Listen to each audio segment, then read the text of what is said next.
ನಮಸ್ಕಾರ ವೀಕ್ಷಕರೇ, ನಮ್ಮ ಎಲ್ಲ ವೀಕ್ಷಕರಿಗೂ ಕೂಡ ಮಕರ ಸಂಕ್ರಾಂತಿ ಹಬ್ಬದ ಹಾರ್ದಿಕ ಶುಭಾಶಯಗಳು. ಹಬ್ಬದ ಸಂಭ್ರಮ ಸಡಗರ ಬೆಳಗ್ಗೆಯಿಂದಲೂ ಇರುತ್ತೆ. ಬೆಳಗ್ಗೆ ಎದ್ದ ತಕ್ಷಣ ಪುಣ್ಯ ಸ್ನಾನ, ಪೂಜೆ, ದೇವಸ್ಥಾನ ದರ್ಶನ, ಅದಾದ ನಂತರ ಭರ್ಜರಿ ಭೋಜನ. ಈಗ ಎಲ್ಲರೂ ಕೂಡ ಮನೇಲಿ ಕೂತ್ಕೊಂಡಿರ್ತಾರೆ, ಹಬ್ಬದ ಸಂಭ್ರಮ ಸಡಗರದಲ್ಲಿರ್ತಾರೆ. ಸೊ ಈ ಸಂದರ್ಭದಲ್ಲಿ ನಡೆಯುವಂತಹ ಎರಡು ವಿಸ್ಮಯಗಳನ್ನ ಏಷ್ಯಾನೆಟ್ ಸುವರ್ಣ ನ್ಯೂಸ್ನ ಮುಖಾಂತರ ನಾವು ನಿಮ್ಮ ಮುಂದೆ ಇಡ್ತಾ ಇದ್ದೀವಿ. ಏನಾ ವಿಸ್ಮಯ ಅಂತ ಅಂದ್ರೆ, ಗವಿಗಂಗಾಧರೇಶ್ವರ ದೇವಸ್ಥಾನದಲ್ಲಿ ಸೂರ್ಯ ರಶ್ಮಿ ಶಿವಲಿಂಗವನ್ನ ಸ್ಪರ್ಶಿಸುವಂತಹ ಕೌತುಕದ ಕ್ಷಣ. ನಾಡಿನ ಎಲ್ಲೆಡೆ ಮಕರ ಸಂಕ್ರಾಂತಿ ಹಬ್ಬದ ಸಂಭ್ರಮ ಮನೆ ಮಾಡಿದೆ. ಎಲ್ಲಾ ಕಡೆ ಸಡಗರ ಸಂಭ್ರಮ ಇದೆ. ಗವಿಗಂಗಾಧರೇಶ್ವರ ದೇವಾಲಯದಲ್ಲಿ ಒಂದು ವಿಸ್ಮಯದ ಘಟನೆ ನಡೆಯುತ್ತೆ. ಪ್ರತಿ ಸಂಕ್ರಾಂತಿಯಂದು ನಡೆಯುತ್ತೆ. ಈ ವಿಸ್ಮಯಕ್ಕೆ ಗವಿಗಂಗಾಧರೇಶ್ವರ ದೇವಸ್ಥಾನ ಸಾಕ್ಷಿಯಾಗುತ್ತೆ. ಪ್ರತಿ ವರ್ಷ ಸಂಕ್ರಾಂತಿಯ ಇವತ್ತಿನ ದಿನ ಸೂರ್ಯ ಪಥ ಬದಲಾವಣೆ ಮಾಡುವಂತಹ ಸಂದರ್ಭದಲ್ಲಿ ಶಿವಲಿಂಗವನ್ನ ಸೂರ್ಯನ ಕಿರಣ ಸ್ಪರ್ಶಿಸುವಂತಹ ಆ ಕ್ಷಣ ಏನಿದೆ, ಅದನ್ನ ಕಣ್ತುಂಬಿಸಿಕೊಳ್ಳೋದಕ್ಕೆ ಸಾವಿರ ಸಂಖ್ಯೆಯಲ್ಲಿ ಗವಿಗಂಗಾಧರೇಶ್ವರ ದೇವಸ್ಥಾನಕ್ಕೆ ಭಕ್ತ ಸಮೂಹವೇ ಬರುತ್ತೆ. ದಕ್ಷಿಣದಿಂದ ಉತ್ತರಕ್ಕೆ ಸೂರ್ಯ ಪಥ ಬದಲಿಸುವಂತಹ ದಿನ. ಪಥ ಬದಲಿಸುವಾಗ ಶಿವನಿಗೆ ಸೂರ್ಯ ನಮಸ್ಕಾರ ಮಾಡುವಂತಹ ಆ ಕೌತುಕದ ಕ್ಷಣ ನೋಡೋದಕ್ಕೆ ಎರಡು ಕಣ್ಣುಗಳು ಸಾಲೋದಿಲ್ಲ. ಪ್ರತಿ ವರ್ಷ ಸಂಕ್ರಾಂತಿಯ ದಿನ ಈ ವಿಶೇಷ ಕೌತುಕವನ್ನ ಕಣ್ತುಂಬಿಸಿಕೊಳ್ಳೋದಕ್ಕೆ ಇಡೀ ಭಕ್ತಗಣ ಕಾತರದಿಂದ ಕಾಯ್ತಾ ಇರುತ್ತೆ. ಇವತ್ತು ಸಂಜೆ 5:20ರಿಂದ 5:23ರವರೆಗೆ ಸೂರ್ಯ ರಶ್ಮಿ ಸ್ಪರ್ಶವಾಗುತ್ತೆ. ಬೆಳಗ್ಗೆ 5 ಗಂಟೆಯಿಂದಲೇ ದೇವಸ್ಥಾನದಲ್ಲಿ ವಿಶೇಷ ಪೂಜಾ ಕೈಂಕರ್ಯಗಳು ನಡೆಯಿತು. ಸಂಜೆ 6 ಗಂಟೆ ತನಕ ಭಕ್ತರಿಗೆ ದರ್ಶನಕ್ಕೆ ಅವಕಾಶ ಇರೋದಿಲ್ಲ. ಬೆಳಗ್ಗೆ 5 ಗಂಟೆಯಿಂದಲೂ ವಿಶೇಷವಾದಂತಹ ಪೂಜೆ ಪುನಸ್ಕಾರಗಳು, ಅಭಿಷೇಕ ಎಲ್ಲವೂ ಕೂಡ ನೆರವೇರಿದೆ. ಅದಾದ ನಂತರ ಮಧ್ಯಾಹ್ನ 12 ಗಂಟೆ ತನಕ ಭಕ್ತರಿಗೆ ದರ್ಶನಕ್ಕೆ ಅವಕಾಶ ಇತ್ತು. ಅದಾದ ನಂತರ ದೇವಸ್ಥಾನ ಕ್ಲೋಸ್ ಮಾಡಲಾಗುತ್ತೆ. ಅಂದ್ರೆ ಬರುವಂತಹ ಭಕ್ತರಿಗೆ ಅಲ್ಲಿ ದರ್ಶನಕ್ಕೆ ಅವಕಾಶ ಇರೋದಿಲ್ಲ. ಸೂರ್ಯ ರಶ್ಮಿ ಶಿವಲಿಂಗ ಸ್ಪರ್ಶಿಸಿದ ನಂತರ ದೇವಸ್ಥಾನ ಮತ್ತೆ ಅಲ್ಲಿ ಬರುವಂತಹ ಭಕ್ತರಿಗೆ ದರ್ಶನ ಕೊಡೋದಕ್ಕೆ ಅಂತ ಬಾಗಿಲನ್ನ ತೆರೆಯಲಾಗುತ್ತೆ. ಸೂರ್ಯರಶ್ಮಿ ಶಿವಲಿಂಗವನ್ನ ಸ್ಪರ್ಶಿಸುವಂತಹ ಆ ಕ್ಷಣದಲ್ಲಿ ದೇವಾಲಯದ ಅರ್ಚಕರು ಬಿಟ್ರೆ ದೇವಸ್ಥಾನದ ಒಳಗಡೆ ಯಾರಿಗೂ ಕೂಡ ಪ್ರವೇಶ ಇರೋದಿಲ್ಲ. ಗವಿಗಂಗಾಧರೇಶ್ವರನ ದರ್ಶನವನ್ನ ಒಂದು ಸಾರಿ ಏಷ್ಯಾನೆಟ್ ಸುವರ್ಣ ನ್ಯೂಸ್ನ ಮುಖಾಂತರ ನೀವೆಲ್ಲರೂ ಮಾಡ್ಕೋಬಹುದು. ಗವಿಗಂಗಾಧರೇಶ್ವರ ದೇಗುಲ ಇದು. ಸೂರ್ಯ ರಶ್ಮಿ ಸ್ಪರ್ಶಿಸೋದಕ್ಕೆ ಈಗ ಕ್ಷಣಗಣನೆ ಆರಂಭ ಆಗಿದೆ. ಬೆಳಿಗ್ಗೆಯಿಂದ ಬಹಳ ವಿಶೇಷವಾದಂತಹ ಪೂಜೆ ದೇವಸ್ಥಾನದಲ್ಲಿ ನೆರವೇರಿದೆ. ಬೆಳಗ್ಗೆಯಿಂದಲೂ ನಡೆದಂತಹ ಪೂಜೆ, ಪುಷ್ಪಾಭಿಷೇಕ, ಮಹಾಮಂಗಳಾರತಿ, ಅಭಿಷೇಕ ಎಲ್ಲವೂ ನೆರವೇರಿದ ನಂತರ ಹಲವು ಸಂಖ್ಯೆಯಲ್ಲಿ ಭಕ್ತರು ಬಂದು ದರ್ಶನವನ್ನ ಪಡೆದಿದ್ದಾರೆ. 12 ಗಂಟೆಗೆ ಕ್ಲೋಸ್ ಆಗಿತ್ತು. ಈಗ ಸೂರ್ಯ ರಶ್ಮಿ ಸ್ಪರ್ಶ ಆಗೋದಕ್ಕೆ ಕೆಲವೇ ಕ್ಷಣಗಳು ಬಾಕಿ ಇದೆ. ನಾಡಿನೆಲ್ಲೆಡೆ ಸಂಕ್ರಾಂತಿ ಹಬ್ಬದ ಸಂಭ್ರಮ ಮನೆ ಮಾಡಿದೆ. ಅದರ ಜೊತೆಗೆ ನಗರದ ಗವಿಗಂಗಾಧರ ದೇವಸ್ಥಾನದಲ್ಲಿ ನಡೆಯುವಂತಹ ಕೌತುಕವನ್ನ ಕಣ್ತುಂಬಿಕೊಳ್ಳೋದಿಕ್ಕೆ ಸಹಸ್ರಾರು ಸಂಖ್ಯೆಯಲ್ಲಿ ಭಕ್ತಗಣ ಕಾಯ್ತಾ ಇರುವಂಥದ್ದು. ಪ್ರತಿ ವರ್ಷದಂತೆ ಈ ವರ್ಷ ಕೂಡ ಸೂರ್ಯ ತನ್ನ ಪಥವನ್ನ ಬದಲಿಸುವಂತಹ ಸಂದರ್ಭದಲ್ಲಿ ಶಿವನ ಆಶೀರ್ವಾದವನ್ನ ಪಡೆದು ಹೋಗ್ತಾನೆ. ಹಾಗಿದ್ರೆ ಗವಿಗಂಗಾಧರ ದೇವಾಲಯದಲ್ಲಿ ಈ ಬಾರಿ ಎಷ್ಟು ಸಮಯಕ್ಕೆ ಸೂರ್ಯ ರಶ್ಮಿ ಶಿವನನ್ನ ಸ್ಪರ್ಶ ಮಾಡುತ್ತೆ ಅನ್ನುವಂಥದ್ದನ್ನ ತಿಳ್ಕೊಳ್ಳೋಣ. ಅದರ ಜೊತೆಗೆ ದೇವಸ್ಥಾನದಲ್ಲಿ ಏನೆಲ್ಲ ವ್ಯವಸ್ಥೆ ಆಗಿದೆ ಅನ್ನುವಂಥದ್ದನ್ನ ಮಾತನಾಡೋದಕ್ಕೆ ನಮ್ಮ ಜೊತೆ ಗವಿಗಂಗಾಧರ ದೇವಸ್ಥಾನದ ಪ್ರಧಾನ ಅರ್ಚಕರಾಗಿರುವಂತಹ ಸೋಮಸುಂದರ್ ದೀಕ್ಷಿತ್ ಅವರಿದ್ದಾರೆ. ನಾನು ಅವ್ರನ್ನೇ ಮಾತನಾಡಿಸ್ತಾ ಹೋಗ್ತೀನಿ. ಗುರುಗಳೇ, ಇವತ್ತು ಒಂದು ಕೌತುಕಕ್ಕೆ ಸಾಕ್ಷಿ ಆಗುತ್ತೆ ಗವಿಗಂಗಾಧರ ದೇವಸ್ಥಾನ. ಈ ವರ್ಷ ಎಷ್ಟು ಗಂಟೆ ಎಷ್ಟು ನಿಮಿಷಕ್ಕೆ ದೇವರನ್ನ ಸ್ಪರ್ಶ ಮಾಡುತ್ತೆ ಸೂರ್ಯ? ಇವತ್ತು ನಮಗೆ ಧನುರ್ಮಾಸದ ಅಂತಿಮ ದಿನವಾದ ವಿಶೇಷವಾದ ಪೂಜೆ. ಈಗ ಬೆಳಗ್ಗೆ 5 ಗಂಟೆಯಿಂದ ಅಭಿಷೇಕಗಳೆಲ್ಲ ಆಗಿ ಸ್ವಾಮಿಗೆ 6 ಗಂಟೆಗೆ ಮಹಾಮಂಗಳಾರತಿ ಆದ ನಂತರ ಎಲ್ಲ ಭಕ್ತರಿಗೆ ಮುಕ್ತವಾದ ದರ್ಶನಕ್ಕೆ ವ್ಯವಸ್ಥೆ ಮಾಡಿದ್ದೀವಿ. ಎಲ್ಲ ದರ್ಶನ ಮಾಡಿ ತೀರ್ಥ ಪ್ರಸಾದಾದ ವಾಕ್ಯಗಳನ್ನ ತಗೊಳ್ಳಿಕ್ಕೆ ವ್ಯವಸ್ಥೆ ಮಾಡಿದ್ದೀವಿ. ಸಾಯಂಕಾಲ 5 ಗಂಟೆ 20 ನಿಮಿಷದಿಂದ 5 ಗಂಟೆ 23 ನಿಮಿಷಗಳ ಕಾಲ ಸೂರ್ಯ ಪೂಜೆಯ ಒಂದು ವಿಶೇಷವಾದ ಕಾರ್ಯಕ್ರಮ ಇದೆ. ಆ ಒಂದು ಎಲ್ಲರಿಗೂ ನಾವು ಸ್ವಾಮಿಗೆ ದೇವಸ್ಥಾನದ ಮುಂಭಾಗ ಹೊರಹಾವರಣದಲ್ಲಿ ವಿಶೇಷವಾಗಿ ಚಪ್ರ ಹಾಕಿ ಎಲ್ಲರಿಗೂ LED ಮುಖಾಂತರ ಆ ಒಂದು ಸೂರ್ಯನ ಪೂಜೆಯನ್ನು ಕೂಡ ದರ್ಶನ ಮಾಡಿಸ್ತೀವಿ. ಅದಾದ ನಂತರ ಎಲ್ಲರಿಗೂ ಮುಕ್ತವಾದ ದರ್ಶನ ರಾತ್ರಿ 11 ಗಂಟೆವರೆಗೂ ವ್ಯವಸ್ಥೆ ಮಾಡಿ ಏರ್ಪಾಡು ಮಾಡಿದ್ದೀವಿ. ಇನ್ನು ಸಾಕಷ್ಟು ಜನ ನಾವು ಕೂಡ ಕೌತುಕವನ್ನು ಕಣ್ತುಂಬಿಕೊಳ್ಬೇಕು ಅಂತ ಹೇಳಿ ಭಕ್ತಗಣ ಕಾಯ್ತಾ ಇದ್ದಾರೆ. ಸೊ ಅವ್ರಿಗೆ ಯಾರಿಗೂ ಕೂಡ ಒಳಭಾಗಕ್ಕೆ ಯಾರಿಗಾದರೂ ಅಲೋ ಇದೆಯಾ, ಹೇಗೆ ಸ್ವಾಮಿ? ಆ ಒಂದು ಪೂಜೆಯ ಕಾಲದಲ್ಲಿ ಯಾರಿಗೂ ಅಲೋ ಇಲ್ಲ. ಸರ್ಕಾರದಲ್ಲೇ ಒಂದು ಕಟ್ಟಣೆ ಹಾಕಿದ್ದಾರೆ. ಆದ್ದರಿಂದ ನಾವು LED ಮುಖಾಂತರ ಎಲ್ಲರಿಗೂ ಹೊರಗಡೆ ದರ್ಶನದ ಭಾಗ್ಯವನ್ನು ಕೊಡ್ತೀವಿ.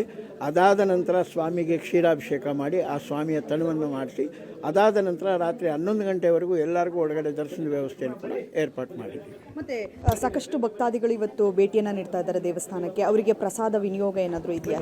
ನಡೀತಾ ಇದೆ. ಆಚೆ ಕಡೆ ನಾವು ಒಳಗಡೆ ಸ್ವಾಮಿ ದರ್ಶನ, ತೀರ್ಥ, ಪ್ರಸಾದ ಎರಡು ವ್ಯವಸ್ಥೆಯನ್ನು ಮಾಡಿದ್ದೀವಿ. ಎರಡು ಸುಗಮವಾಗಿ ನಡೀತಾ ಇದೆ. ಇನ್ನು ಸಾಕಷ್ಟು ಭಕ್ತರು ಬರೋದ್ರಿಂದ ಭದ್ರತೆ ದೃಷ್ಟಿಯಿಂದ ಏನೆಲ್ಲ ಮಾಡಲಾಗಿದೆ? ಈಗ ನಾವು ನಮ್ಮ ಏರಿಯಾ ಆರಕ್ಷಕ ಠಾಣೆಯವ್ರಿಗೆ ಹೇಳಿದ್ದೀವಿ. ಆರಕ್ಷಕರು ಎಲ್ಲ ಓಡಾಡ್ತಾ ಇದ್ದಾರೆ. ಅವರು ಬಂದು ಎಲ್ಲನೂ ವ್ಯವಸ್ಥಿತವಾಗಿ ನೋಡ್ಕೊತಿದ್ದಾರೆ. ಸಾಯಂಕಾಲ ಕೂಡ ನಾವು DCP ಅವರ ಹತ್ರ ಮಾತಾಡಿ ಹೊರಗಡೆ ಏನಾದರೂ ತೊಂದರೆಗಳಾಗದಿರಂಗೆ, ಯಾಕೆಂದರೆ ಒಂದು 10-12 ಸಾವಿರ ಜನ ಹೊರಗಡೆ ದೊಡ್ಡದಾಗಿ ಕೂತಿರ್ತಾರೆ. ಆಮೇಲೆ ಅವರೆಲ್ಲ ಒಳಗೆ ಬಂದು ಪ್ರಸಾದ ತೊಗೊಳ್ಳೋಕ್ಕೆ, ದೇವ್ರ ದರ್ಶನ ಮಾಡಲಿಕ್ಕೂ ಯಾವುದೇ ರೀತಿ ತೊಂದರೆ ಆಗಬಾರ್ದು ಅಂತೇಳಿ ಆರಕ್ಷಕರಿಂದ ಎಲ್ಲ ರಕ್ಷಣೆಯ ಕಾರ್ಯಕ್ರಮವನ್ನು ಏರ್ಪಾಡು ಮಾಡಿದ್ದೀವಿ. ಅದು ನಡೀತಾ ಇದೆ. ನೋಡಿದ್ರಲ್ಲ, ಇವತ್ತು ಬೆಳಗ್ಗೆ 5 ಗಂಟೆಯಿಂದಲೇ ಈಗ ಆಲ್ರೆಡಿ ದೇವರ ದರ್ಶನ ಶುರುವಾಗಿರುವಂಥದ್ದು. ಸಹಸ್ರಾರು ಸಂಖ್ಯೆಯಲ್ಲಿ ಜನ ಬಂದು ದೇವರ ದರ್ಶನವನ್ನ ಪಡಿತಾ ಇದ್ದಾರೆ. ಅದರ ಜೊತೆಗೆ ಇವತ್ತು ಮಧ್ಯಾಹ್ನ 12 ಗಂಟೆಯವರೆಗೆ ಮಾತ್ರ ದೇವರ ದರ್ಶನಕ್ಕೆ ಅವಕಾಶ ಇರುವಂಥದ್ದು. ಅದಾದ ನಂತರ ಕೌತುಕವನ್ನ ಕಣ್ತುಂಬಿಕೊಳ್ಳುವಂಥವರು ಎಲ್ಲರೂ ಕೂಡ LED ನೋಡಿ ಕಣ್ತುಂಬಿಕೊಳ್ಬಹುದು. 6 ಗಂಟೆಯ ನಂತರ ನಿಮಗೆ ದೇವರ ದರ್ಶನಕ್ಕೆ ಅನುವಿರುತ್ತೆ. ರಾತ್ರಿ 11 ಗಂಟೆವರೆಗೂ ಕೂಡ ನೀವು ದೇವರ ದರ್ಶನವನ್ನ ಮಾಡಬಹುದು ಅನ್ನುವಂಥ ಮಾತನ್ನ ಅರ್ಚಕರು ಹೇಳ್ತಾ ಇದ್ದದ್ದು. ಕ್ಯಾಮ್ರಾ ಪರ್ಸನ್ ನಾಗರಾಜ್ ಜೊತೆ ವಿದ್ಯಾಶ್ರೀ, ಏಷ್ಯಾನೆಟ್ ಸುವರ್ಣ ನ್ಯೂಸ್, ಬೆಂಗಳೂರು. ಗವಿಗಂಗಾಧರನ ಸನ್ನಿಧಿಯಲ್ಲಿ ನಡೆಯುವಂತಹ ಈ ಒಂದು ವಿಸ್ಮಯದ ಕ್ಷಣವನ್ನ ಕಣ್ತುಂಬಿಸಿಕೊಳ್ಳೋದಕ್ಕೆ ಭಕ್ತಗಣ ಕಾತರದಿಂದ ಕಾಯ್ತಾ ಇದೆ. ಆದರೆ ದೇವಸ್ಥಾನದ ಅರ್ಚಕರು ಬಿಟ್ಟರೆ ದೇವಸ್ಥಾನದ ಒಳಗಡೆ ಈ ಕೌತುಕ ನಡೆಯುವಂತಹ ಸಂದರ್ಭದಲ್ಲಿ ಯಾರಿಗೂ ಅವಕಾಶ ಇಲ್ಲ. ದೇವಸ್ಥಾನದ ಹತ್ರ LED ವ್ಯವಸ್ಥೆ ಮಾಡಿದ್ದಾರೆ. ದೇವಸ್ಥಾನದ ಮುಂದೆನೆ ಆ ಕೌತುಕದ ಕ್ಷಣವನ್ನ ನೀವು ಅಲ್ಲಿ ನಿಂತು ಕೂಡ ಕಣ್ತುಂಬಿಸ್ಕೋಬಹುದು. ಆದರೆ ಸಿಕ್ಕಾಪಟ್ಟೆ ಜನ ಕೂಡ ಇರ್ತಾರೆ, ಭಕ್ತರು ಸೇರಿರ್ತಾರೆ. ಹಾಗಾಗಿ ಮನೆಯಲ್ಲೇ ಕೂತು ಏಷ್ಯಾನೆಟ್ ಸುವರ್ಣ ನ್ಯೂಸ್ನ ಮುಖಾಂತರ ಸೂರ್ಯ ರಶ್ಮಿ ಶಿವಲಿಂಗವನ್ನ ಸ್ಪರ್ಶಿಸುವಂತಹ ಆ ಅದ್ಭುತವಾದ ಕ್ಷಣವನ್ನ ನೀವು ಕಣ್ತುಂಬಿಸ್ಕೋಬಹುದು. ಜೊತೆಗೆ ಅದರ ಒಂದಷ್ಟು ವಿವರಣೆಯನ್ನ, ಅದರ ಇತಿಹಾಸವನ್ನ ನಿಮಗೆ ತಿಳಿ ಹೇಳೋದಕ್ಕಾಗಿ ಇವತ್ತಿನ ಈ ವಿಶೇಷ ಕಾರ್ಯಕ್ರಮದಲ್ಲಿ ನಮ್ಮ ಜೊತೆ ಇದ್ದಾರೆ ಶ್ರೀ ಸಂಪೂರ್ಣ ವರಮಹಾಲಕ್ಷ್ಮಿ ಮಹಾಸಂಸ್ಥಾನದ ಸಂಸ್ಥಾಪಕರು, ಧರ್ಮದರ್ಶಿಗಳು ಆಗಿರುವಂತಹ ಬ್ರಹ್ಮಾಂಡ ಗುರುಜಿ ಕಾರ್ಯಕ್ರಮದಲ್ಲಿ ನಮ್ಮ ಜೊತೆ ಇದ್ದಾರೆ.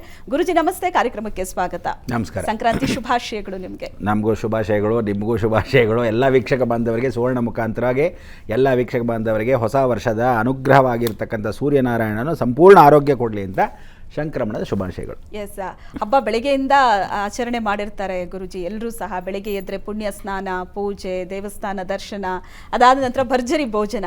ಈಗ ಮನೇಲಿ ಕೂತು TV ಹಾಕಿದ್ರೆ ಎರಡು ಅದ್ಭುತವಾದಂತಹ ಕ್ಷಣ ಏನಿದೆ, ಕೌತುಕ ಏನು ನಡೆಯುತ್ತೆ ಇವತ್ತು, ಅದನ್ನ ನಾವು ಏಷ್ಯಾನೆಟ್ ಸುವರ್ಣ ನ್ಯೂಸ್ನ ಮುಖಾಂತರ ಜನರಿಗೆ ತಿಳಿಸ್ತಾ ಇದ್ದೀವಿ. ಒಂದು, ಗವಿಗಂಗಾಧರೇಶ್ವರ ದೇವಸ್ಥಾನದಲ್ಲಿ ನಡೆಯುವಂತಹ ಸೂರ್ಯರಶ್ಮಿ ಶಿವಲಿಂಗ ಸ್ಪರ್ಶ. ಇನ್ನೊಂದು, ಮಕರ ಜ್ಯೋತಿಯ ದರ್ಶನ. ಮೊದಲನೇದಾಗಿ ಗವಿಗಂಗಾಧರೇಶ್ವರ ದೇವಸ್ಥಾನದ ಈ ಕೌತುಕದ ಬಗ್ಗೆ ಮಾತಾಡೋದಾದ್ರೆ, ಮೊದಲನೇದಾಗಿ ದೇವಸ್ಥಾನದ ಇತಿಹಾಸ, ಅಲ್ಲಿರುವಂತಹ ವಾಸ್ತುಶಿಲ್ಪ, ತಲತಲಾಂತರದಿಂದ ನಡ್ಕೊಂಡು ಬಂದಿರುವಂತಹ ಈ ಕೌತುಕದ ಕ್ಷಣ, ಇದ್ರ ಬಗ್ಗೆ ಹೇಳೋದಾದ್ರೆ ಗುರುಜಿ.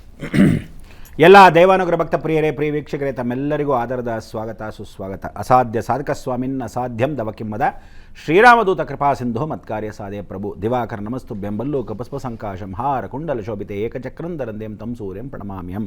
ಸೂರ್ಯಂ ಜಗತ್ಕರ್ತಾನಾಂ ಜ್ಞಾನಮೋಕ್ಷಪ್ರದಾಯಕಂ ಸೂರ್ಯಾಷ್ಟಕಂ ಪಠೇ ನಿತ್ಯಂ ಗೃಹ ಪೀಡ ಪರಿನಾಶನಂ. ಎಲ್ಲ ದೇವಾನುಗ್ರಹ ಭಕ್ತ ಪ್ರಿಯರೇ, ತಮ್ಮೆಲ್ಲರಿಗೂ ಈ ಒಂದು ವಿಶೇಷವಾಗಿರ್ತಕ್ಕಂಥ ಕೌತುಕದ ಅಂತ ಹೇಳಿ ಶ್ವೇತ ಏನು ಹೇಳ್ತೀಯಲ್ಲ, ಅದಕ್ಕೆಲ್ಲ ಸಂಪೂರ್ಣವಾಗಿ ಎಲ್ಲರೂ ಕೂತು ವೀಕ್ಷಣೆ ಮಾಡೋಕ್ಕೆ ಕಾಯ್ತಾ ಕೂತಿದ್ದೀರಾ. ಭಾಳ ಸಂತೋಷ. ಏನು ಅಂದರೆ ಹಬ್ಬದ ವಾತಾವರಣ ಶ್ವೇತ. ಹೌದು, ಈ ಹಬ್ಬದ ವಾತಾವರಣದಲ್ಲಿ ಊಟ ಉಪಚಾರ ಆಗಿರುತ್ತೆ, ಹಬ್ಬಾಡ ಒಳ್ಳೆ ನಿದ್ದೆ ಆಗಿರುತ್ತೆ. ಅದಾದಮೇಲೆ ಈಗ ನಮ್ಮ ಕಾರ್ಯಕ್ರಮಕ್ಕೋಸ್ಕರ ಬೇಗ ಬಂದುಬಿಟ್ಟಿರ್ತಾರೆ ಎಲ್ಲರೂ, ಕೂತ್ಕೊಂಡು ನಡೀರಿ ನೋಡೋಣ ಅಂತ.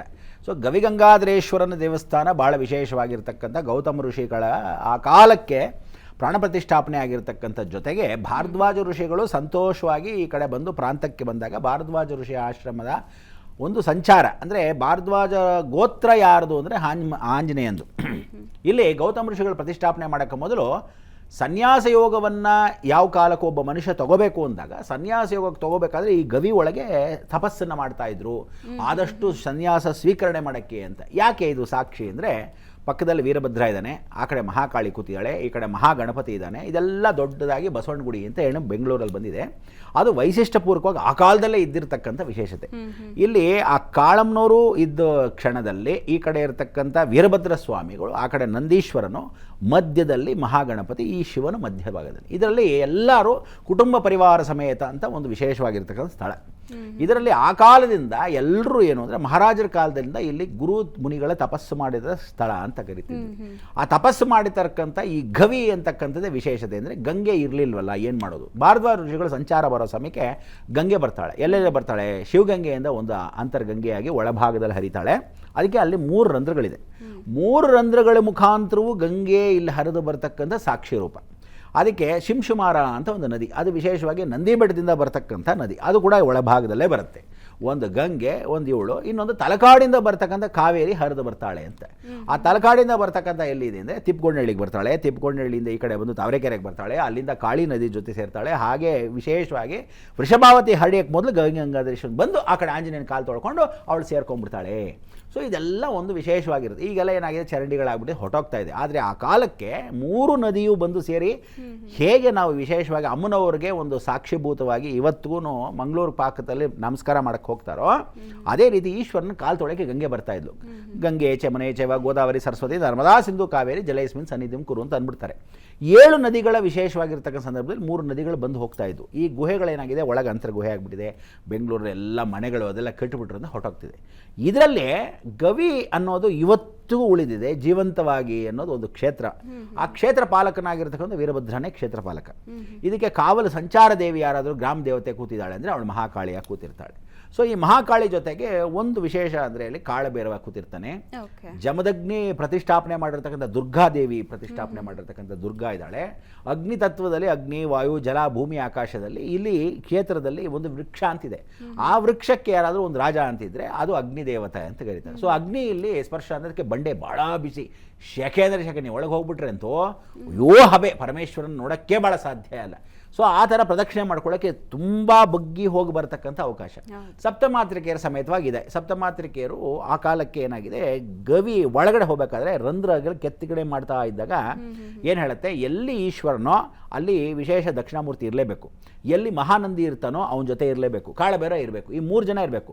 ಮಹಾನಂದಿ, ಕಾಳಭೈರವ, ದಕ್ಷಿಣಾಮೂರ್ತಿ, ಈ 3 ಎಲ್ಲಿರ್ತಾರೋ ಶಿವನ ಜೊತೆ ನಂದಿ ಇದ್ದೇ ಇದ್ದಾಗ ಇದು ಪರಿವಾರ ದೇವತೆ ಅಂತ ಕರೀತದೆ. ಸೊ ಈ ಗವಿಗಂಗಾಧರೇಶ್ವರ ಬಹಳ ವಿಶೇಷವಾಗಿರ್ತಕ್ಕಂಥ ಸೂರ್ಯರೇಷ್ಮೆ ಕಿರಣ ಇವತ್ತು ಬೀಳೋ ಅಂತ ಕೌತುಕಕ್ಕೆ ನಾವೆಲ್ಲರೂ ಸಾಕ್ಷಿ ಆಗ್ತೀವಿ ಅಂತ. ಸುಮಾರು 5 ಗಂಟೆ 5 ನಿಮಿಷ, 5 ಗಂಟೆ 20 ನಿಮಿಷದಿಂದ 5:23 ಒಂದು 3 ನಿಮಿಷ ಬಬ್ಬಾ ಅಂತ ಬಂದ್ಬಿಟ್ರೆ ಕೆರಡೆ ಪಾದ ಸ್ಪರ್ಶ, ಮಧ್ಯ ಹೊಟ್ಟೆ ಸ್ಪರ್ಶ, ಶಿರಸ್ಪರ್ಶ, ಹೊಟ್ಟೋಗ್ತಾನೆ ಅಂತ. ಇದನ್ನು ಆರ್ಕಿಟೆಕ್ಚರಲ್ ಬ್ಯೂಟಿ ಅಂತ ಕೆಲವರು ಕರೀತಾರೆ. ವಿಜ್ಞಾನವಾಗಿ ಇರ್ತಕ್ಕಂಥವ್ರು ಆರ್ಕಿಟೆಕ್ಚರಲ್ ಬ್ಯೂಟಿ ಅಂದರೆ ಆ ಕೆತ್ತಿರೋದು ಸರಿ ಆ ರಂಧ್ರ ಮುಖಾಂತರ ಇವ್ರ ಮೇಲೆ ಯಾಕೆ ಬಿಡೋಕೆ, ಪಕ್ಕದಲ್ಲಿ ಹೋಗ್ಬೋದಾಗಿತ್ತಲ್ಲ, ಆ ರಂಧ್ರಕ್ಕೆ ಯಾಕೆ ಬರಬೇಕು? ಏನು ಅಂದರೆ ಪಶ್ಚಿಮ ದಿಗ್ಭಾಗೆ ಶನಿನೂ ನಮಸ್ಕಾರ ಮಾಡಿರೋ ದೊಡ್ಡ ಕ್ಷೇತ್ರ ಯಾವುದಾದ್ರೂ ಇದ್ದರೆ ಎಲ್ಲೆಲ್ಲಿ ಶನಿ ನಮಸ್ಕಾರ ಮಾಡ್ತಾರೆ ನೋಡಿ. ಫಾರ್ ಎಕ್ಸಾಂಪಲ್ ವಿದ್ಯಾಶಂಕರ ದೇವಸ್ಥಾನ ಅಂತ ಇಟ್ಕೋ. ಆ ವಿದ್ಯಾಶಂಕರ ದೇವಸ್ಥಾನ ಶೃಂಗೇರಿಯಲ್ಲಿ ಬಂದರೆ ಬೆಳಗಿನ ಜಾವದಲ್ಲೇ ಹೋಗುತ್ತೆ, ಮಧ್ಯಾಹ್ನಕದಲ್ಲಾಗುತ್ತೆ, ಸಾಯಂಕಾಲ ಆಗುತ್ತೆ. ಇನ್ನೊಂದು ಜೂನ್, ಜುಲೈ, ಮೇ ಈ 3 ಜಾಗದಲ್ಲಿ ಆಗೋದು ಮಹಾವಿಷ್ಣುವಿಗೆ. ಇದೆಲ್ಲಾದರೂ ಆಗುತ್ತೆ ಅಂದರೆ ಆಂಧ್ರ ಪ್ರಾಂತ್ಯದಲ್ಲಿ ಭೂಲೋಕದ ಮೊಟ್ಟ ಮೊದಲ ವಿಷ್ಣು ದೇವಸ್ಥಾನಕ್ಕೂ ಅದು ಇದೇ ಕೌತುಕ ನಡೆಯುತ್ತೆ. ಈ ಕೌತುಕದಲ್ಲಿ ಶನಿ ಬಂದು ಸ್ಮರಣೆ ಮಾಡ್ತಾನೆ ಅನ್ನೋದೇ ಬಹಳ ವಿಶೇಷ. ಸೊ ಅದೇನಂದರೆ ಮಕರ ಜ್ಯೋತಿಯಲ್ಲಿ ಮಕರ ಸಂಕ್ರಮಣದಲ್ಲಿ ಸೂರ್ಯ ಶನಿ ಮನೆಗೆ ಪ್ರವೇಶ ಮಾಡ್ತಾನೆ. ಇವರೆಲ್ಲ ಅನ್ಕೊಂಡಿರೋದು ಇಲ್ಲಿ ಬಂದು ಪ್ರವೇಶ ಮಾಡ್ತಾನೆ ಅಂತ. ಅವನು ಅವ್ರ ಮನೆಗೆ ಹೋಗ್ತಾನಂತೆ, ಛಾಯಾದೇವಿ ನೋಡ್ಕೊಂಬರೋಣ. ತಂದೆ ಜೊತೆಗೆ ಮಗನ್ನ ನೋಡ್ಕೊಳ್ತಕ್ಕಂಥ ಅವಕಾಶ, ಇಬ್ಬರು ಸಮ್ಮಿಲನ. ಸೊ ಮಕರ ರಾಶಿಯಲ್ಲಿ ಏನು ಅಂದರೆ ಅರ್ಧ ನೀರು, ಜ್ಞಾಪಕ ಇಟ್ಕೋ, ಅರ್ಧ ಭೂಮಿ, ಅರ್ಧ ನೀರಾಗಿರ್ತಕ್ಕಂಥದ್ದಕ್ಕೆ ಜಲವಾಸ, ಮಧ್ಯದಲ್ಲಿ ಇರ್ತಕ್ಕಂಥ ಈಶ್ವರ, ಭೂಮಿ ಬಂಡೆ ಒಳಗಿರೋ ಗುಹೆ ಒಳಗೆ ಶಿವನು. ಇವರಿಬ್ಬರ ಸಮ್ಮಿಲನ ಗ್ಯಾರಂಟಿ ಅನ್ನೋದಕ್ಕೆ ಸಾಕ್ಷಿ ಯಾರು? ಪರಮೇಶ್ವರನೇ ಅಂತ. ಸೊ ಆಶೀರ್ವಾದ ಮಾಡ್ತಾನೆ. ಸೊ ಅದಕ್ಕೆ ಏನು ಮಾಡ್ತಾನೆ, ಸೂರ್ಯ ಶನೇಶ್ವರ ಬಂದು ನಮಸ್ಕಾರ ಮಾಡೋ ಸಮಯಕ್ಕೆ ಸಾಯಂಕಾಲದಲ್ಲಿ ಇವತ್ತು ಸಂಕ್ರಮಣ ಅದೇ ಸಂಕ್ರಾಂತಿ, ಆ ಸಮಯಕ್ಕೆ ಮಕರ ಪ್ರವೇಶ ಮಾಡ್ತಿರೋ ಸೂರ್ಯನು ದಿವಾಕರ ನಮಸ್ತುಭ್ಯಂ ಬಲ್ಲೂಕ ಪುಷ್ಪ ಸಂಕಾಶಂ ಹಾರ ಕುಂಡಲ ಶೋಭಿತೆ ಏಕಚಕ್ರಂದರದೆ ತಮ್ಮ ಸೂರ್ಯಂ ಪ್ರಣಮಾಮಿ. ಸೊ ಇದಕ್ಕೆ ನಾವೆಲ್ಲರೂ ಹೋಗಿ ಸಾಕ್ಷಿಭೂತವಾಗಿ ನಮಸ್ಕಾರ ಮಾಡೋಕೆ ಅವಕಾಶ. ಪಾಪ 3 ನಿಮಿಷ, ಈ 3 ನಿಮಿಷದಲ್ಲಿ ಏನಾಗ್ಬಿಡತ್ತಪ್ಪ ಅಂದರೆ ಒದ್ದಾಡ್ತಾರೆ ಹಾಗೆ ಹೇಗೆ ಅಂತ. ಸೊ ನಿಮಗೆ ಅವಕಾಶ ಏನು ಗೊತ್ತಾಗ್ತಾ ಎಲ್ಲರೂ ವೀಕ್ಷಕರಿಗೆ, ಸುವರ್ಣ ಮುಖಾಂತರ ಮನೇಲೇ ಕೂತ್ಕೊಂಡು ಅವಕಾಶ ಮಾಡಿಕೊಡ್ತಾ ಇದ್ದಾರಲ್ಲ, ಅದು ಇಂಪಾರ್ಟೆಂಟು. ಏನು ರೀ ದೇವ್ರು ನೋಡೋಕ್ಕೆ ಕಷ್ಟ, ಅಲ್ಲಿ ಹೋಗಿ ಒದ್ದಾಡು. ಯಾರು ಆ ರೆಸ್ಟಲ್ಲಿ ಹೋಗ್ತೀರಾ, ಆರಾಮಾಗಿ ಕೂತ್ಕೊಳ್ಳಿ. ಮಧ್ಯದಲ್ಲಿ ಮಾತು ಬೇರೆ ಕೇಳಬೇಕು, ಬ್ರಹ್ಮಾಂಡಗಳು ಮಾತಾಡ್ತಾರೆ ಅಂತ ಕರೆಸಿದ್ದಾರೆ. ಸೊ ಆಯಿತು, ಮಾತಾಡಿಕೊಂಡು ನಿಮಗೆಲ್ಲರಿಗೂ ಈ ವಿಶೇಷವಾಗಿರೋ ಈ ಗವಿಗಂಗಾಧರೇಶ್ವರ ದೇವಸ್ಥಾನದಲ್ಲಿ ಭಾಳ ಅದ್ಭುತಗಳಿದೆ. ಒಳಗಿರ್ತಕ್ಕಂಥ ಪರಿವಾರ ದೇವತೆಗಳಿದ್ದಾರೆ. ಹಳೇ ಕಾಲದ ದೇವಾಲಯ, ಇಲ್ಲಿ ಸೋಮಸುಂದರ್ ದೀಕ್ಷಿತರು ಬಂದ ಮೇಲೆ ರಜನಿಕಾಂತ್ಗೆ ಭಾಳ ವಿಶೇಷವಾಗಿರ್ತಕ್ಕಂಥ ಫ್ರೆಂಡು, ಕ್ಲಾಸ್ಮೇಟು. ಇವರೆಲ್ಲ ಭಾಳ 7 ಜನ ಫ್ರೆಂಡ್ಸು. ರಜನಿಕಾಂತ್ ಇಲ್ಲೇ ಇದ್ದಿದ್ದು ಆ ಸಮಯದಲ್ಲಿ. ಸೊ ಇವರೆಲ್ಲ ಏನು ಅಂದರೆ ಸ್ಕೂಲಲ್ಲಿ ಚಡ್ಡಿ ಹಾಕ್ಕೊಂಡು ಓಡಾಡ್ಕೊಂಡಿದ್ದು ಫ್ರೆಂಡ್ಸ್ ಏನಿದ್ರು, ಅದರಲ್ಲಿ ಒಬ್ಬೊಬ್ಬರು ಒಂದೊಂದು ಫೀಲ್ಡ್ಗೆ ಹೋದರು. ಅದರಲ್ಲಿ ಗಂಗಾಧರೇಶ್ವರ ದೇವಸ್ಥಾನದಲ್ಲಿ ಶಿವನ ಆರಾಧನೆ ಮಾಡ್ಕೊಂಡು ಕೂತ್ಕೊಳ್ಳೋಕ್ಕೆ ಸೋಮಸುಂದರ್ ದೀಕ್ಷಿತರು ವಿಶೇಷತೆ. ನೋಡಿ, ಇದೆಲ್ಲ ಒಬ್ಬೊಬ್ಬರಿಗೆ ಅವರವರ ಅನುಗ್ರಹ. ಎಲ್ಲರೂ 7 ಜನ ಫ್ರೆಂಡ್ಸು ಇದೇ ಗವಿಗಂಗಾಧರೇಶ್ವರನ ನಮಸ್ಕಾರ ಮಾಡ್ತಾ ಇದ್ರು ಸ್ಕೂಲ್ ಟೈಮಲ್ಲಿ. ಇವತ್ತು ಅಷ್ಟೂ ಜನ 7 ಜನ ಅಕ್ಕಪಕ್ಕದಲ್ಲಿರೋ ಮನೆಗಳವರು ಒಬ್ಬೊಬ್ಬರು ಒಂದೊಂದು ದೊಡ್ಡ ಫೀಲ್ಡಲ್ಲಿ ದೊಡ್ಡ ಹೆಸರಾಗಿದೆ ವ್ಯಕ್ತಿಗಳಾಗಿದ್ದಾರೆ. ಸೊ ಅದರಿಂದ ಭಗವಂತನ ಇಚ್ಛೆ ಯಾರನ್ನೇ ಆರಿಸ್ಕೊಂಡು ನೋಡ, ಲಾಸ್ಟ್ ಬೆಂಚ್ ಏನು ಶ್ವೇತಾ, ಲಾಸ್ಟ್ ಬೆಂಚಿನ ಲಾಯರ್ ಆಗೋ, ಫ್ರಂಟ್ ಬೆಂಚಿನ ಕಮಿಷನರ್ ಆಗೋ, ಇವ್ನು ಕಳ್ಳಿ ಆಗೋ ಅಂತ ಹೇಳೋಕ್ಕಾಗಲ್ಲ. ಎಲ್ರಿಗೂ ಒಂದೇ ಪಾಠ ಹೇಳೋದು ಟೀಚರು. ಆದರೆ ಅವರವರ ಕರ್ಮಾನುಸಾರ, ಅವರವರ ಇಚ್ಛಾನುಸಾರ ಎಲ್ಲ. ಎಸ್, ಏನು ಗವಿಗಂಗಾಧರೇಶ್ವರ ಕ್ಷೇತ್ರದ ಬಗ್ಗೆ ಆಗಿರ್ಬೋದು ಅಥವಾ ಈ ಸೂರ್ಯರಶ್ಮಿ ಶಿವಲಿಂಗ ಸ್ಪರ್ಶ ಮಾಡೋದ್ರ ಬಗ್ಗೆ ಇನ್ನಷ್ಟು ವಿಷಯಗಳನ್ನ ತಿಳ್ಕೊಳ್ಳೋದು ಬಾಕಿ ಇದೆ. ಕ್ಷಣಗಣನೆ ಶುರುವಾಗಿದೆ. ಸೂರ್ಯರಶ್ಮಿ ಶಿವಲಿಂಗವನ್ನ ಸ್ಪರ್ಶ ಮಾಡುವಂತಹ ಆ ಕೌತುಕದ ಕ್ಷಣವನ್ನ ಕಣ್ತುಂಬಿಸ್ಕೊಳ್ಳೋದಕ್ಕೆ ಅಲ್ಲಿನ ನೇರ ಪ್ರಸಾರದ ದೃಶ್ಯಾವಳಿಗಳನ್ನ ನಿಮ್ಮ ಮುಂದೆ ಇಡ್ತೀವಿ. ಜೊತೆಗೆ ಒಂದಷ್ಟು ಡೀಟೇಲ್ಸ್ ಅನ್ನು ಕೂಡ ಬ್ರಹ್ಮಾಂಡ ಗುರುಜಿ ಅವರು ಕೊಡ್ತಾರೆ. ಒಂದು ಚಿಕ್ಕ ಬ್ರೇಕ್ನ ನಂತರ ಕಾರ್ಯಕ್ರಮ ಮುಂದುವರಿಯುತ್ತೆ. ಗವಿಗಂಗಾಧರೇಶ್ವರ ಕ್ಷೇತ್ರದಲ್ಲಿ ಸೂರ್ಯರಶ್ಮಿ ವಿಸ್ಮಯ ಇನ್ನೇನು ಕೆಲವೇ ಕ್ಷಣದಲ್ಲಿ ನಡೆಯುತ್ತೆ. 5:20 5:23 ಮುಹೂರ್ತದಲ್ಲಿ ಸೂರ್ಯರಶ್ಮಿ ಶಿವಲಿಂಗವನ್ನ ಸ್ಪರ್ಶ ಮಾಡುವಂತಹ ಆ ಕ್ಷಣ ಏನಿದೆ, ಕಣ್ತುಂಬಿಸ್ಕೊಳ್ಳೋದಕ್ಕೆ ಅಂತ ಸಾವಿರ ಸಂಖ್ಯೆಯಲ್ಲಿ ಭಕ್ತರು ಕೂಡ ಕಾಯ್ತಾ ಇದ್ದಾರೆ.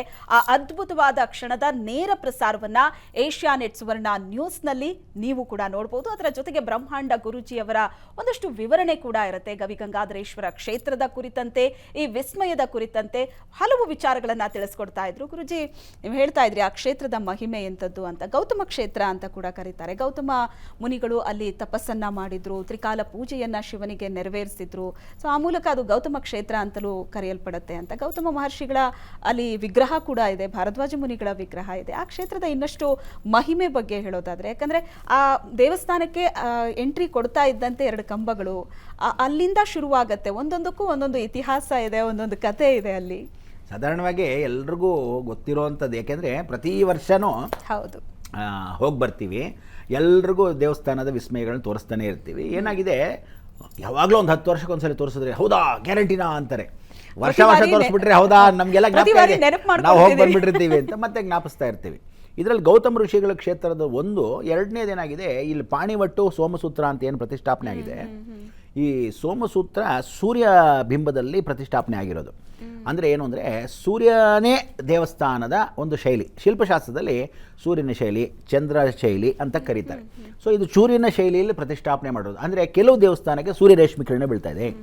ಅಮ್ಮನವ್ರ ದೇವಸ್ಥಾನ ಅಖಿಲಾಂಡೇಶ್ವರಿ ದೇವಸ್ಥಾನ ಇದೆ, ಅಲ್ಲಿ ಚಂದ್ರನ ರೇಷ್ಮೆ ಕಿರಣ ಬೀಳುತ್ತೆ. ಚಂದ್ರನ ಆಕಾರದಲ್ಲಿ ಕಟ್ಟಿರತಕ್ಕಂಥ ದೇವಸ್ಥಾನ. ಅಲ್ಲಿ ನೋಡು, ಬೆಳಗ್ಗೆ ಹೊತ್ತು ಸೂರ್ಯ ಬೆಳಲ್ಲ, ಅದೇ ಬೆಳಕಿನ ಜಾಗದಲ್ಲಿ ಚಂದ್ರ ಇದ್ದರೆ ಮಾತ್ರ ಸಾಯಂಕಾಲ ಅವಳು ಕಿವಿ ಓಲೆಗಳಿಗೆ ಬಿಡುತ್ತೆ. ಸೊ ಆ ಥರ ವಿಶೇಷತೆ. ಇಲ್ಲಿ ದುರ್ಗಾ ಪ್ರತಿಷ್ಠಾಪನೆ ಜಮದಗ್ನಿಗಳು ಎಲ್ಲಮ್ಮನ ಜೊತೆ ಇದ್ದಾಗ ಒಂದು ಸಂಚರಣೆ. ಪರಶುರಾಮನಿಗೆ ನಮಗೆ ಬ್ರಹ್ಮಹತ್ಯೆ ದೋಷ ಆಗೋಯ್ತು, ಏನು ಮಾಡೋದು, ಪರಿವರ್ತನೆ ಮಾಡೋದು. ಅದಕ್ಕೆ ದುರ್ಗಾಂ ದೇವಿಂ ಶರಣಂ ಅಂತ ಒಂದು ದುರ್ಗೆನ ಪ್ರತಿಷ್ಠಾಪನೆ ಮಾಡಿದ್ರೆ ಎಲ್ಲರಿಗೂ ದಾರಿ ತೋರಿಸುತ್ತೆ ಅಂತ. ಸೊ ಇಲ್ಲಿ ವಿಶೇಷ 2 ಕಂಬಗಳು ಹೇಳಿದೆ ನೋಡಿ. ಇಲ್ಲಿ ಕಲ್ಲಿನ ಕೋಳಿ ಕೂಗತ್ತೆ ಅಂತ ಕೂಡ ಇತಿಹಾಸದಲ್ಲಿ ಕಲಿಯುಗದ ಅಂತ್ಯಕಾಲಕ್ಕೆ ಏನು ಮಾಡೋದು ಅಂದರೆ, ಕಲ್ಲಿನ ಕೋಳಿ ಕೂಗತ್ತೆ, ನಂದಿ ಜರುಗತ್ತೆ ಅಂತ ಹೇಳಿ. ಸೊ ಕಲ್ಲಿನ ಕೋಳಿ ಎಲ್ಲಿ ಕೂಗುತ್ತೆ ಅಂದರೆ ಒಂದೊಂದು ಕಡೆ ಆಗ್ತಾ ಇರುತ್ತೆ. ಸೊ ಇಲ್ಲಿ ಗವಿಗಂಗಾಧರೇಶ್ವರ ದೇವಸ್ಥಾನ ಕಲ್ಲಿನ ಕೋಳಿ ಕೂಗುತ್ತೆ. ಅದು ಕಲ್ಲು ವಿಶೇಷವಾಗಿರ್ತಕ್ಕಂಥ ಕಲ್ಲು ಕೋಳಿ ಇದೆ. ಅದರ ಜೊತೆಗೆ ಡಮರುಗ, ತ್ರಿಶೂಲ 2 ಕಲ್ಲಿಂದ ಯಾವ ಕಾಲದ ಯುಗದ ಭಾಳ ಚೆನ್ನಾಗಿ ಕೆತ್ತಿದ್ದಾರೆ. ತಿರುಗಿ ಅದನ್ನು ಪ್ರಯತ್ನ ಪಟ್ಟರು ಭಾಳ ಜನ, ಬೇರೆ ಬೇರೆ ದೇವಸ್ಥಾನದವ್ರು ನೋಡ್ಕೊಂಡೋಗಿ ಸಿಮೆಂಟಲ್ಲಿ ಮಾಡೋಣ ಅಂತ ಅಂದ್ಕೊಂಡ್ರು. ಆಮೇಲೆ ಇದು ಇಳಿತಾ ಪಾತಾಳದೊಳಗೆ ನದಿಯಾಗಿರೋದ್ರಿಂದ ಗಂಗೆ ಇಲ್ಲಿ ಭಾಳ ವಿಶೇಷ. ನಾವೆಲ್ಲ ಮೊದಲಾದ್ರೆ ಹೋಗ್ತಾ ಇದ್ರೆ ನೀರು ಬರ್ತಿತ್ತು, ಅಭಿಷೇಕ ಕೆಳಗೆ ನೀರು ತೊಗೊಂಬರ್ತಾ ಇದ್ವಿ. ಅದು ಹೇಗೆ ಬರ್ತಾಯಿತ್ತು ಅಂದರೆ, ನೀನು ಚಾಮರಾಜಪೇಟೆ ಒಳಗಿರ್ತಕ್ಕಂಥ ಆಂಜನೇಯ ದೇವಸ್ಥಾನ ಕೋಟೆ ಆಂಜನೇಯ ಅಂತಿದೆ, ಅಲ್ಲಿಗೆ ಬಂದು ಕೋಟೆ ಆಂಜನೇಯನಿಂದ ಕೋಟೆ ಒಳಗೆ ಹೋಗಿ ಆ ನೀರು ಅಂತರ್ಗಂಗೆಯಾಗಿ ಬಂದು ಗವಿಗಂಗಾಧರೇಶ್ವರ ದೇವಸ್ಥಾನದೊಳಗೆ ಪ್ರವೇಶ ಮಾಡ್ತಿತ್ತು. ಸೊ ಎಲ್ಲರೂ ಆ ನೀರನ್ನ ಸ್ನಾನ ಮಾಡಿ ಆಂಜನೇಯನ ನಮಸ್ಕಾರ ಮಾಡಿ ಎಲ್ಲ ಕಡೆ ಹೋಗ್ತಿದ್ವಿ. ಸೊ ಆ ನೀರು ಇವಾಗ ಏನಾಗೋಗಿದೆ, ರಂಧ್ರಗಳ ಮುಖಾಂತರ ಒಳಗೆ ಹೋಗೋಕ್ಕಾಗಲ್ಲ, ಅಲ್ಲಲ್ಲೇ ಬ್ಲಾಕ್ ಆಗೋಗಿದೆ, ಆಗದೆ ಇರೋದು ಕೆಲಸ. ಸೊ ಇದಕ್ಕೆ ಇವತ್ತಿಗೂ ಅಭಿಷೇಕ ಏನಾದ್ರು ಮಾಡಬೇಕಂದ್ರೆ ಒಂದು ಬಾವಿ ಇದೆ ಹಿಂಭಾಗದಲ್ಲಿ, ಆ ಬಾವಿ ಒಳಗೆ ಇವತ್ತಿಗೂ ಶಾಶ್ವತ ನೀರಿದೆ, ತೊಗೊಂಡು ನೀರು ಸೇರ್ತಕ್ಕಂಥದ್ದು. ಅದನ್ನು ಅಭಿಷೇಕಕ್ಕೆ ಇಟ್ಕೊಳ್ತಾರೆ. ಬೆಳಗಿಂದ ಅಭಿಷೇಕ ಪೂಜೆ ಪುನಸ್ಕಾರ. ಇವತ್ತು ಮಕರ ಸಂಕ್ರಮಣ ಆಗಿಂದ ಮಕರ ಪ್ರವೇಶ ಮಾಡ್ತಿರೋವಂಥ ಒಂದು ವಿಶೇಷ. ಮಕರ ರಾಶಿಗೆ ಎಲ್ಲರೂ ಮಕರ ರಾಶಿ ಅಂದ ತಕ್ಷಣ ಏನಂತಂದರೆ ಯಾರ್ದು ಮನೆ, ಶನೇಶ್ವರನ ಮನೆ. ಶನೇಶ್ವರನ ಮನೆಗೆ ಎಳ್ಳು ನೀರು ಭಾಳ ಇಂಪಾರ್ಟೆಂಟು ಅಂತ ಹೇಳ್ತಾರೆ. ಎಳ್ಳು ನೀರು ತರ್ಪಣನೂ ವಿಶೇಷ, ಎಳ್ಳು ನೀರು ಶುಭಕ್ಕೂ ವಿಶೇಷ. ಎಳ್ಳು ಸಿಪ್ಪೆನ ಸುರಿದ್ರೆ ಋಣ ವಿಮೋಚಕ ಅಂತ ಕರಿತೀವಿ. ಅದಕ್ಕೆ ಇವತ್ತೆಲ್ಲರೂ ಎಳ್ಳು ತುಂಬಿ ಹರಿಯತಕ್ಕಂಥ ವಿಶೇಷದಲ್ಲಿ ಎಳ್ಳನ್ನು ಕೊಟ್ಟು ಎಳ್ಳು ಬೀರಿ ಅಂತೀವಿ. ಆ ಎಳ್ಳು ಬೀರೋದು ಅಂದ್ರೇನು, ಋಣ ತೀರಿಸ್ಕೊಳ್ಳಿ. ಋಣಾನುಬಂಧ ರೂಪೇಣ ಪಶುಪತಿ ಪತ್ನಿ ಸುತ ಅಂದರೆ ಋಣ ತೀರಿಸ್ಕೊಂಬಿಡಿ ಅಂತಲ್ಲ. ಏನೇನಿದೆ ಋಣ, ನಿನ್ನ ತಾಯಿ ಋಣ ತೀರಿಸ್ಕೊಳಕ್ಕಾಗತ್ತಾ? ಜಲಮದಲ್ಲಿ ತೀರಿಸ್ಕೊಳಕ್ಕಾಗಲ್ಲ. ತಂದೆ ಋಣ ತೀರಿಸ್ಕೊಳಕ್ಕಾಗತ್ತಾ? ಆಗಲ್ಲ. ಭೂಮಿ ಋಣ ತೀರಿಸ್ಕೊಳಕ್ಕಾಗತ್ತಾ? ಅಷ್ಟು ಬೇಗ ಆಗತ್ತಾ? ಮನುಷ್ಯ ಹೋಗೋವರೆಗೂ ಗ್ಯಾರಂಟಿ ಇಲ್ಲ. ಆದರೆ ಈ ಋಣಾನುಬಂಧ ಅನ್ನೋದಕ್ಕೆ ಎಳ್ಳು ಬೀರಿ, ಎರಡು ಮಾತು ಒಳ್ಳೇದಾಡಿ ಅಂತ ಕೇಳಿತೀವಿ. ಅದಕ್ಕೆ ಅದು ಸಿಪ್ಪೆ ಸುಲಿದಿರತಕ್ಕಂಥ ಎಳ್ಳು ಯಾವಾಗಲೂ ಕಪ್ಪೆ, ಬಿಳಿಯಲ್ಲ. ಆದರೆ ಎಳ್ಳನ್ನು ನಾವು ಎಳ್ಳು ಬೀರೋ ಸಮಯಕ್ಕೆ ಬಹಳಷ್ಟು ಜನಕ್ಕೆ ಇದ್ರ ಪ್ರಶ್ನೆ ಇರುತ್ತೆ. ಎಳ್ಳು ಬೆಲ್ಲ ಕೊಡ್ತೀವಿ, ಆದರೆ ಅದರ ಹಿಂದಿನ ಕಾರಣ ಏನು? ವೈಜ್ಞಾನಿಕ ಕಾರಣ ಇದೆ, ಧಾರ್ಮಿಕ ಕಾರಣ ಒಂದಷ್ಟಿರುತ್ತೆ ಅಂತ. ಅದ್ರ ಬಗ್ಗೆ ನಾನು ತಿಳ್ಕೊಳ್ತೀನಿ ಗುರುಜಿ. ಏನು, ಸೂರ್ಯ ರಶ್ಮಿ ಶಿವಲಿಂಗ ಸ್ಪರ್ಶ ಮಾಡೋದಕ್ಕೆ ಕೆಲವೇ ಕ್ಷಣ ಬಾಕಿ ಇದೆ. 5:20 5:23 ಈ ಮುಹೂರ್ತದಲ್ಲಿ ಸೂರ್ಯ ರಶ್ಮಿ ಶಿವನ ಆ ಲಿಂಗ ಏನಿದೆ ಅದರ ಮುಂದೆ ಇರುವಂತಹ ನಂದಿ, ಅದರ ಕೊಂಬಿನಿಂದ ಸೂರ್ಯ ಕಿರಣ ಹಾದು ಶಿವಲಿಂಗವನ್ನ ಸ್ಪರ್ಶ ಮಾಡುತ್ತೆ. ಆ ಕ್ಷಣಕ್ಕಾಗಿ ಈಗ ಕ್ಷಣಗಣನೆ ಶುರುವಾಗಿದೆ. ಆ ಕೌತುಕದ ಕ್ಷಣ ಕಣ್ತುಂಬಿಸ್ಕೊಳ್ಳೋದಕ್ಕೆ ಜನ ಕೂಡ ಕಾಯ್ತಾ ಇದ್ದಾರೆ. ಕಾರ್ಯಕ್ರಮ ಮುಂದುವರಿಯುತ್ತೆ ಒಂದು ಚಿಕ್ಕ ವಿರಾಮದ ನಂತರ. ಸೂರ್ಯ ರಶ್ಮಿ ವಿಸ್ಮಯ ವಿಶೇಷ ಕಾರ್ಯಕ್ರಮಕ್ಕೆ ನಿಮ್ಮೆಲ್ಲರಿಗೂ ಮತ್ತೊಮ್ಮೆ ಸ್ವಾಗತ. ಇವತ್ತು ಸೂರ್ಯ ರಶ್ಮಿ ಶಿವಲಿಂಗವನ್ನ ಸ್ಪರ್ಶ ಮಾಡುವಂತಹ ಕ್ಷಣ. ಗವಿಗಂಗಾಧರೇಶ್ವರ ದೇವಸ್ಥಾನ ಬೆಂಗಳೂರಿನ ಪ್ರಮುಖ ಮತ್ತು ಪ್ರಾಚೀನ ದೇವಸ್ಥಾನಗಳಲ್ಲಿ ಒಂದು. ಸಾವಿರ ವರ್ಷಗಳಷ್ಟು ಹಳೆಯದಾದಂತಹ ಗುಹಾ ದೇವಾಲಯ ಇದು. ಈ ದೇವಾಲಯದಲ್ಲಿ ಸಾಕಷ್ಟು ವಿಶೇಷತೆಗಳಿದೆ. ಪ್ರತಿ ವರ್ಷ ಸಂಕ್ರಾಂತಿಯ ದಿನ ಸೂರ್ಯ ರಶ್ಮಿ ಶಿವಲಿಂಗವನ್ನ ಸ್ಪರ್ಶ ಮಾಡುವಂತಹ ಆ ಕೌತುಕದ ಕ್ಷಣ ಏನಿದೆ ಬಹಳ ದೊಡ್ಡ ಅಚ್ಚರಿಗೆ ಅದು ಕಾರಣ ಆಗುತ್ತೆ. ವರ್ಷಗಳಿಂದ ತಲತಲಾಂತರದಿಂದ ನಡ್ಕೊಂಡು ಬಂದಂತಹ ಈ ಒಂದು ಕೌತುಕದ ಕ್ಷಣ ಏನಿದೆ ಪ್ರತಿ ವರ್ಷವೂ ಕೂಡ ಭಕ್ತರು ನೋಡೋದಕ್ಕೆ ಇಷ್ಟಪಡ್ತಾರೆ. ಪ್ರತಿ ವರ್ಷವೂ ಕೂಡ ದೇವಸ್ಥಾನದ ಬಳಿ ಸಾವಿರ ಸಂಖ್ಯೆಯಲ್ಲಿ ಜನ ಸೇರ್ತಾರೆ. ಬೆಳಿಗ್ಗೆ 5 ಗಂಟೆಯಿಂದಲೇ ಗಂಗಾಧರೇಶ್ವರನಿಗೆ ವಿಶೇಷವಾದಂತಹ ಪೂಜೆ ನೆರವೇರಿತು, ಅಭಿಷೇಕ ಆಯಿತು, ಪುಷ್ಪಾರ್ಚನೆ ಆಯಿತು. ಅದಾದ ನಂತರ ಭಕ್ತರಿಗೆ ದರ್ಶನಕ್ಕೆ ಅವಕಾಶ ಆಯಿತು ಮಧ್ಯಾಹ್ನ 12 ಗಂಟೆ ತನಕ. ಅದಾದ ನಂತರ ದೇವಸ್ಥಾನದ ಬಾಗಿಲು ಕ್ಲೋಸ್ ಆಗುತ್ತೆ. ಕ್ಲೋಸ್ ಅಂದ್ರೆ ಅಲ್ಲಿ ಬರುವಂತಹ ಭಕ್ತರಿಗೆ ದರ್ಶನಕ್ಕೆ ಅವಕಾಶ ಇರೋದಿಲ್ಲ. ಈಗ ದೇವಾಲಯದ ಬಾಗಿಲು ಓಪನ್ ಆಗುತ್ತೆ. ಅದು ಕೂಡ ಭಕ್ತರಿಗೋಸ್ಕರ ಅಲ್ಲ. ಇನ್ನೇನು 20 ನಿಮಿಷದಲ್ಲಿ ಆ ಒಂದು ಕೌತುಕದ ಕ್ಷಣವನ್ನ ನಾವು ಕಣ್ತುಂಬಿಸ್ಕೋಬಹುದು. 5:20 5:23. ಹಾಗಾಗಿ ಈಗ ದೇವಾಲಯದ ಬಾಗಿಲು ತೆರೀತಾರೆ, ಆದ್ರೆ ಭಕ್ತರಿಗಲ್ಲ. ದೇವಾಲಯದ ಹೊರಗಡೆ LED ವ್ಯವಸ್ಥೆ ಮಾಡಿದ್ದಾರೆ. ಆ ಕೌತುಕದ ಕ್ಷಣವನ್ನ ಭಕ್ತರು ಹೊರಗಡೆ ನಿಂತು ಕಣ್ತುಂಬಿಸ್ಕೋಬಹುದು. ಈ ಎಲ್ಲವೂ ಮುಗಿದ ನಂತರ ಭಕ್ತರಿಗೆ ದರ್ಶನಕ್ಕೆ ಅವಕಾಶವನ್ನ ನೀಡಲಾಗತ್ತೆ. ಇನ್ನು ಈ ಒಂದು ಶಿವಲಿಂಗವನ್ನ ಸ್ಪರ್ಶ ಮಾಡತ್ತಲ್ಲ ಸೂರ್ಯ ರಶ್ಮಿ, ಆ ಸಂದರ್ಭದಲ್ಲಿ ದೇವಸ್ಥಾನದ ಅರ್ಚಕರಿಗೆ ಮಾತ್ರ ಒಳಗಡೆ ಇರೋದಕ್ಕೆ ಅವಕಾಶ ಇದೆ. ಇನ್ನು ಈ ಕೌತುಕದ ಕ್ಷಣದ ಬಗ್ಗೆ, ಒಂದಷ್ಟು ಅದರ ಇತಿಹಾಸದ ಬಗ್ಗೆ, ದೇವಸ್ಥಾನದ ಬಗ್ಗೆ ಗುರುಜಿ ಸಾಕಷ್ಟು ವಿಚಾರವನ್ನ ತಿಳಿಸ್ಕೊಡ್ತಾ ಇದ್ರು. ಗುರುಜಿ, ಸಂಕ್ರಾಂತಿಯ ಈ ಸಂದರ್ಭದಲ್ಲಿ ಶಿವನ ಆರಾಧನೆ ಅನ್ನೋದು ಎಷ್ಟು ಮುಖ್ಯವಾಗುತ್ತೆ ಅಂತ? ಸಂಕ್ರಾಂತಿಗಿಂತನೂ ಶಿವನಿಗೂ ಶನೇಶ್ವರನಿಗೂ ಇರತಕ್ಕಂಥ ಮಿತ್ರತ್ವ. ಓಕೆ. ಶನೇಶ್ವರನು ಕೈಲಾಸಕ್ಕೆ ಯಾವಾಗಲೂ ಹೋಗ್ತಾನೆ, ಪ್ರತಿನಿತ್ಯ ಶಿವನ ಆರಾಧನೆಯನ್ನ ಮಾಡ್ತಾನೆ. ಅವನು ಕೇಳ್ತಾನೆ, ಡಮರುಗವನ್ನು ನೀ ಬಾರಿಸದೆ ನಾನು ಶಂಕುನ ಊದ್ತೀನಿ, ನಾನು ಡಮರುಗ ಬಾರಿಸಿದ್ರೆ ನೀ ಶಂಕನ ಊದಬೇಕು ಅಂತ ಅವರಿಬ್ಬರಿಗೂ ಇರತಕ್ಕಂಥ ಒಂದು ಪರಸ್ಪರವಾಗಿರ್ತಕ್ಕಂಥ ಒಪ್ಪಂದ. ಸೊ ಪ್ರತಿ ಸಲಿನೂ ಇವಳು ಶನೇಶ್ವರನ ಯಾವತ್ತು ಕೈಲಾಸಕ್ಕೆ ಬರ್ತಾನಲ್ಲಪ್ಪ, ನಾನು ಕಟ್ಟೋ ದೇವಸ್ಥಾನಕ್ಕೆ ಏನಪ್ಪ ಮಾಡೋದು ಪಾರ್ವತಿ ಯೋಚನೆ ಮಾಡ್ತಿರ್ತಾಳೆ. ನಾರದ ಮಹಾಮುನಿಗಳು ಹೇಳ್ತಾರೆ, ಅವನ ದೃಷ್ಟಿ ಯಾವ ಕಾಲಕ್ಕೂ ನಿನ್ನೆ ಒಂದು ಇರ್ತಕ್ಕಂಥ ಮನೆಗೆ ಬೀರಬಾರ್ದು ಅಂತ. ಸೊ ಪ್ರತಿಯೊಬ್ಬರು ಆ ಒಂದು ವಿಶೇಷವಾಗಿರ್ತಕ್ಕಂಥ ಸಂದರ್ಭದಲ್ಲಿ ಪ್ರತಿ ಒಂದು ದಿವಸಗಳು ಒಂದೊಂದು ಕ್ಷಣದಲ್ಲೂ ಪ್ರಾರ್ಥನೆ ಮಾಡ್ತಾ ಇರ್ತಾರೆ. ಸೊ ಏನು ಅಂದರೆ, ಇಲ್ಲಿರ್ತಕ್ಕಂಥ ಗವಿಗಂಗಾಧರೇಶ್ವರ ದೇವಸ್ಥಾನದಲ್ಲಿ ಶನೇಶ್ವರನಿಗೆ ಸಂಕಲ್ಪ ಏನು ಅಂದರೆ, ಅವನು ಬಂದು ನಮಸ್ಕಾರ ಮಾಡೋ ಸಮಯವೇ ಮಕರ ಸಂಕ್ರಮಣ ಸಮಯ. ಓಕೆ ಗುರುಜಿ, ಏನು ಈಗ ಈ ಒಂದು ಕ್ಷಣ ಏನಿದೆ ಸೂರ್ಯರಶ್ಮಿ ಶಿವಲಿಂಗವನ್ನ ಸ್ಪರ್ಶ ಮಾಡುವಂತ ಕ್ಷಣ, ಅದಕ್ಕೂ ಮುಂಚಿತವಾಗಿ ಅಲ್ಲಿ ಏನೇನು ಕೈಂಕರ್ಯಗಳು ನಡೆಯುತ್ತೆ? ಯಾಕಂದ್ರೆ ಈಗ ನಾವು ನೋಡ್ತಾ ಇದ್ವಿ, ಅದು ನೇರ ಪ್ರಸಾರದ ದೃಶ್ಯ, ಅಲ್ಲೊಂದಷ್ಟು ಪೂಜಾ ವಿಧಿವಿಧಾನಗಳು ನಡೀತಾ ಇದೆ, ಅಭಿಷೇಕ ನಡೀತಾ ಇದೆ. ಶ್ವೇತಾ, ಅಡಿಗೆ ಮಾಡಕ್ ಮೊದಲು ಸ್ಟವ್ ಹಚ್ಚಿ ಅಂತೀವಿ, ಹಾಗೆ ಕವಚಗಳನ್ನೆಲ್ಲ ತೆಗಿಬೇಕು ದೇವರದು. ಅಂದ್ರೆ ಬೆಳಗಿಂದ ಅಭಿಷೇಕ ಮಾಡಿ ಕವಚಗಳನ್ನೆಲ್ಲ ಹಾಕಿರ್ತಾರೆ, ಅದನ್ನೆಲ್ಲ ತೆಗೆದು ಅಭಿಷೇಕಕ್ಕೆ ರೆಡಿ ಮಾಡ್ಕೊಂತಾರೆ. ಸೊ ಈಗ ಏನ್ ಹೇಳುತ್ತೆ, ಶಿವರಾತ್ರಿಯಲ್ಲಿ ಏನ್ ರುದ್ರಾಭಿಷೇಕ ಮಾಡ್ತಾರೆ, ಈ ಸ್ಪರ್ಶ ಮಾಡುವಾಗ ಗ್ರಹಣದ ಸಮಯದಲ್ಲೂ ಗ್ರಹಣ ಬಂದ್ ಹೋದ್ಮೇಲೆ ಈಶ್ವರನಿಗೆ ಅಭಿಷೇಕ ಮಾಡಬೇಕು ಅಂತ ಹೇಳುತ್ತೆ, ಆ ವಿಗ್ರಹಕ್ಕೆ ಒಂದು ಸಾನ್ನಿಧ್ಯ. ಆದ್ರೆ ಈಗ ಹಂಗಲ್ಲ, ಅವನ ಸ್ಪರ್ಶದ ಸಮಯದಲ್ಲೇ ಅಭಿಷೇಕ ನಡೀತಾ ಇರಬೇಕು. ಅದಕ್ಕೆ ಒಂದೇ ಶಂಭು ಮಹಾಪತಿಂ ಸುರಗುರುಂ ಒಂದೇ ಜಗತ್ ಕಾರಣಂ ಒಂದೇ ಪನ್ನಗಭೂಷಣಂ ಮೃಗಧರಂ ಒಂದೇ ಪಶುನಾಂ ಪತಿಂ ಒಂದೇ ಸೂರ್ಯ ಶಶಾಂಕ ವಂದಿನೇನ ಒಂದೇ ಮುಕುಂದ ಪ್ರೇಮ ಒಂದೇ ಭಕ್ತಜನಾಶ್ರಯಿಂಚ ವರದಂ ಒಂದೇ ಶಿವಂ ಶಂಕರಂ. ಅವನ ಭಕ್ತಿ ಎಷ್ಟು ಚೆನ್ನಾಗಿ ಅಂದರೆ, ಶಿವ ಲೀಲಾಜಾಲವಾಗಿ ಕೂತಿರ್ತಾನೆ. ಅವನ ಮೇಲೆ ಶಿವನಿಗೆ ಒಂದು ನಮಸ್ಕಾರ ಶನೇಶ್ವರನು ಮಾಡ್ತಿರೋ ಸಾಕ್ಷಿ ಸೂರ್ಯನು ಬಂದ ಅನ್ನಕ್ಕೆ ಅವನು ಬಂದು, ಪರಮಾತ್ಮ ಬಹಳ ಸಂತೋಷ ಕಣ, ನಿನ್ನ ಪಾದ ಮಧ್ಯದಲ್ಲಿ ನಿನ್ನ ಪಾಣಿವಟ್ಟು ನಿನ್ನ ಶಿರಸ್ಸು ನಮಸ್ಕಾರ ಮಾಡ್ತಾ ಇದ್ದೀನಿ ಅಂತ ಆ 3 ನಿಮಿಷ ಇದೆಯಲ್ಲ, ಅದು ಭಾಳ ವಿಶೇಷ. ಸೊ ಈ ಕೌತುಕ ಎಲ್ಲರಿಗೂ ಇರ್ತಕ್ಕಂಥ ಆತಂಕ, ಎಲ್ಲರಿಗೂ ಇರ್ತಕ್ಕಂಥ ಒಂದು ಆಸೆ, ಅಯ್ಯೋ ಭಗವಂತ ಬಂದ್ಬಿಟ್ನಾ ಅಂತ. ಸೊ ನೀವೇನೇ ಒದ್ದಾಡಿದ್ರು ವೀಕ್ಷಕರು ಮಾತ್ರ ಹೇಳ್ತಾ ಇದ್ದೀನಿ, ತಲೆ ಕೆಡಿಸ್ಕೋಬೇಡಿ. ಫಸ್ಟ್ ಕ್ಲಾಸಾಗಿ ಟಿ ವಿಲಿ ತೋರಿಸ್ತಾರೆ, ಹೊರಗಡೆ LED ತೋರಿಸ್ತಾರೆ. ನೀವು ಬಾಬಾ ಆಲ್ರೆಡಿ ಬಂದು ಕ್ಯೂವಲ್ಲಿ ನಿಂತ್ಕೊಂಡ್ಬಿಟ್ಟಿದ್ದೀರಾ, ಎಲ್ಲರೂ ಅರ್ಜೆಂಟ್ ಮಾಡಬೇಡಿ. ಹೊರಗಡೆ ಬಂದು ಫಸ್ಟ್ ಕ್ಲಾಸಾಗಿ ಬಟಾಣಿ ಬಾತ್ ಮಾಡಿದ್ದಾರೆ, ಒಳ್ಳೆ ಚಿತ್ರಾನ್ನ ಮಾಡಿದ್ದಾರೆ, ಸಾಯಂಕಾಲ ಅವಲಕ್ಕಿ ಮೊಸರನ್ನ ವಿಶೇಷವಾಗಿ ಮಾಡಿರ್ತಾರೆ. ಸೊ ಏನು ಅಂದರೆ ಪ್ರಸಾದಕ್ಕೋಸ್ಕರ ಬರ್ತಾರೆ ಶ್ವೇತಾ ಒಂದಷ್ಟು ಜನ ಇವತ್ತು ನಾವು ನೋಡಿದ್ರೆ ನಾಳೆ ಬೆಳಗ್ಗೆ ಈಶ್ವರ ಇಲ್ವಲ್ಲೇನೋ, ಇವತ್ತೇ ಸಿಗ್ತಾನೇನೋ ಅಂತ. ಕೆಲವ್ರಿಗೆ ಏನಂದರೆ ಆ ಸಮಯದಲ್ಲಿ ನಾನು ಒಳಗಿರಬೇಕಾಗಿತ್ತು ಅನ್ನೋ ಯೋಚನೆ ಒಬ್ಬೊಬ್ಬರಿಗೆ. ಸೊ ದೇವಸ್ಥಾನದ ಒಳಗಡೆ ಏನು ಹೇಳುತ್ತೆ ಅಂದರೆ, ನೀನು ದೇವರ ದರ್ಶನ ಮಾಡಿದ್ರೆ ಪರವಂತೆ, ಶಿಖರ ದರ್ಶನಂ ಸರ್ವ ಪಾಪ ಪರಿಹಾರಂ. ಆ ದೇವಸ್ಥಾನದ ಆವರಣದಲ್ಲಿದ್ದರೆ ಸಾಕಂತೆ. ಆಮೇಲೆ ಎಲ್ಲ ವೀಕ್ಷಕರಿಗೂ ಹೇಳೋದು ನಾನು, ಪ್ರಸಾದವನ್ನು ಮಾತ್ರ ಯಾರು ತಿಂತೀರಾ ಒಳಗಡೆನೇ ಬಾಯಿ ಹಾಕಿ ಎಂಜಲ್ ಮಾಡಬೇಡಿ, ಪೆದ್ದಾಗಿ. ಎಲ್ಲರೂ ಆಚೆ ಬಂದು ಪ್ರಸಾದವನ್ನು ಸ್ವೀಕರಿಸಿ, ಯಾವುದೇ ಕಾರಣಕ್ಕೂ ಕೈಯಲ್ಲಿರೋದನ್ನು ಗೋಡೆಗೆ ಎಲ್ಲ ಕಂಬಗಳಿಗೆ ಮೆತ್ತಬೇಡಿ. ಸರ್ವ ಪಾಪ ಪರಿಹಾರ ಆಗೋದಿಲ್ಲ, ಇನ್ನು ಪಾಪ ಕಟ್ಕೊಂಡು ಹೋಗ್ತೀರ. ಸೊ ಅದಕ್ಕೆ ಒಂದು ಕ್ಷೇತ್ರಕ್ಕೆ ಬಂದಾಗ ತೀರ್ಥ ತೊಗೊಳ್ಳೋದು, ವಿಭೂತಿ ತೊಗೊಂಡಾಗ ಅಲ್ಲೆಲ್ಲ ಹಾಕ್ಬಿಡೋದು, ಇಂಥದ್ದೆಲ್ಲ ಮಾಡಬೇಡಿ ಅನ್ನೋದು ಎಷ್ಟೋ ಜನ ಹೇಳಲ್ಲ. ಬ್ರಹ್ಮಾಂಡಗಳು ಒಬ್ಬರೇ ಹೇಳೋದು, ಯಾಕಂದರೆ ಪಾಠ ಹೇಳ್ಕೊಡೋದು ನಾನು ಒಬ್ಬನೇ.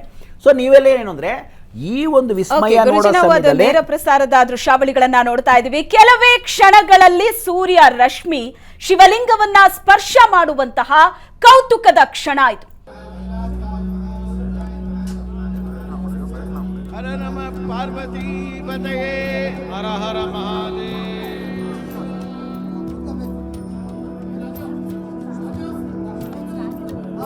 ವಂದೇ ಶಂಭು ಮಹಾಪತಿಂ ಸರಗುರಂ, ವಂದೇ ಜಗತ್ಕಾರಣಂ, ವಂದೇ ಪನ್ನಗಭೂಷಣಂ ಮೃಗಧರಂ, ವಂದೇ ಪಶೂನಾಂ ಪತಿಂ, ವಂದೇ ಸೂರ್ಯಶಶಾಂಕವರ್ಧಿನೇನಂ, ವಂದೇ ಮುಕುಂದ ಪ್ರಿಯಂ, ವಂದೇ ಭಕ್ತಜನಾಶ್ರಯಂತ ಹೃದಯಂ, ವಂದೇ ಶಿವಂ ಶಂಕರಂ. ಹರ ನಮಃ ಪಾರ್ವತಿ ಪತಯೇ ಹರ ಹರ ಮಹಾದೇವ. ಭಗವದ್ಭಕ್ತಾದಿಗಳಲ್ಲಿ ವಿನಂತಿ. ಓಂಕಾರಂ ಬಿಂದು ಸಂಯುಕ್ತಂ ನಿತ್ಯಂ ಧ್ಯಾಯಂತಿ ಯೋಗಿನಃ ಕಾಮದಂ ಮೋಕ್ಷದಂ ಚೈವ ಓಂಕಾರಾಯ ನಮೋ ನಮಃ.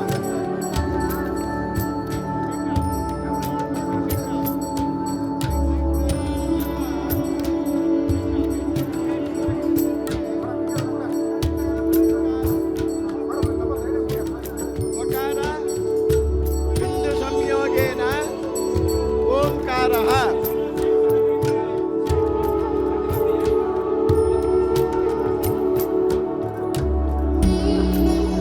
ಮಕಾರದ ಪಕ್ಕದಲ್ಲಿ ಒಂದು ಬಿಡುವನ್ನಿಟ್ಟಾಗ, ಒಂದು ಸೊನ್ನೆಯನ್ನಿಟ್ಟಾಗ ಓಂ ಅಂತ ಬರುತ್ತೆ. ವಕಾರ ನಾಲಿಗೆಯಿಂದ ಬರುತ್ತೆ, ಓಂಕಾರ ನಾಭಿಯಿಂದ ಬರುತ್ತೆ.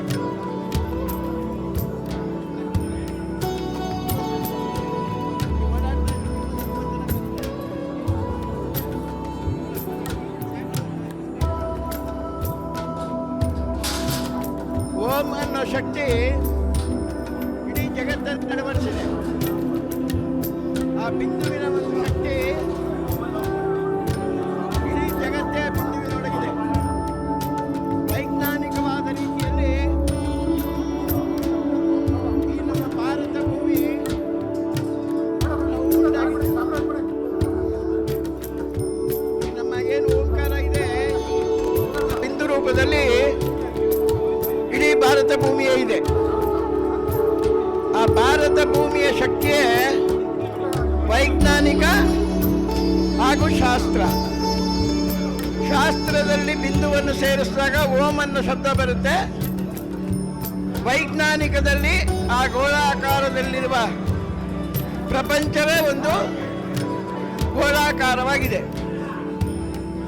ಈ ಒಂದು ಗವಿಗಂಗಾಧರೇಶ್ವರನ ಇತಿಹಾಸ ನಾವು ಶೋಧನೆ ಮಾಡಿದಾಗ ಪ್ರಾತರಾಂತು ವಾರಣಾಸ್ಯಾಂ ಮಾಧ್ಯಾಹ್ನೆ ಗಂಗಾಧರ ಸಂಧ್ಯಾ ಶಿವಗಂಗಾತು ತ್ರಿಕಾಲ ಪೂಜೆ ಮುಚ್ಚತೆ. ಈ ನೋಡಿ ಪರಮೇಶ್ವರನ ಯಾವ ರೀತಿಯಾಗಿ ನಾವು ಪ್ರಾರ್ಥನೆ ಮಾಡಬೇಕು. ದಿವ್ಯಾಲಿಂಗನ ವಾಮಹಸ್ತಕಮಲಂ ವಿನ್ಯಸ್ಯ ಸವ್ಯಂ ಕರಂ ದಿವ್ಯಾಸ್ತತ್ತು ಬಹುಪ್ರಿಯಂ ಸುವಚನಂ ಜಲ್ಪಂತು ಮಾಲಾಸ್ಥಿತಂ ಸವ್ಯೋರೂಪರಯೋಜಯಂತಮಬಲಾಂ ಗಂಗಾಜಟಾಗ್ರೇಭಿಷಂ ವಾಮೇ ಕೃಷ್ಣಮೃಗೇಧರಂ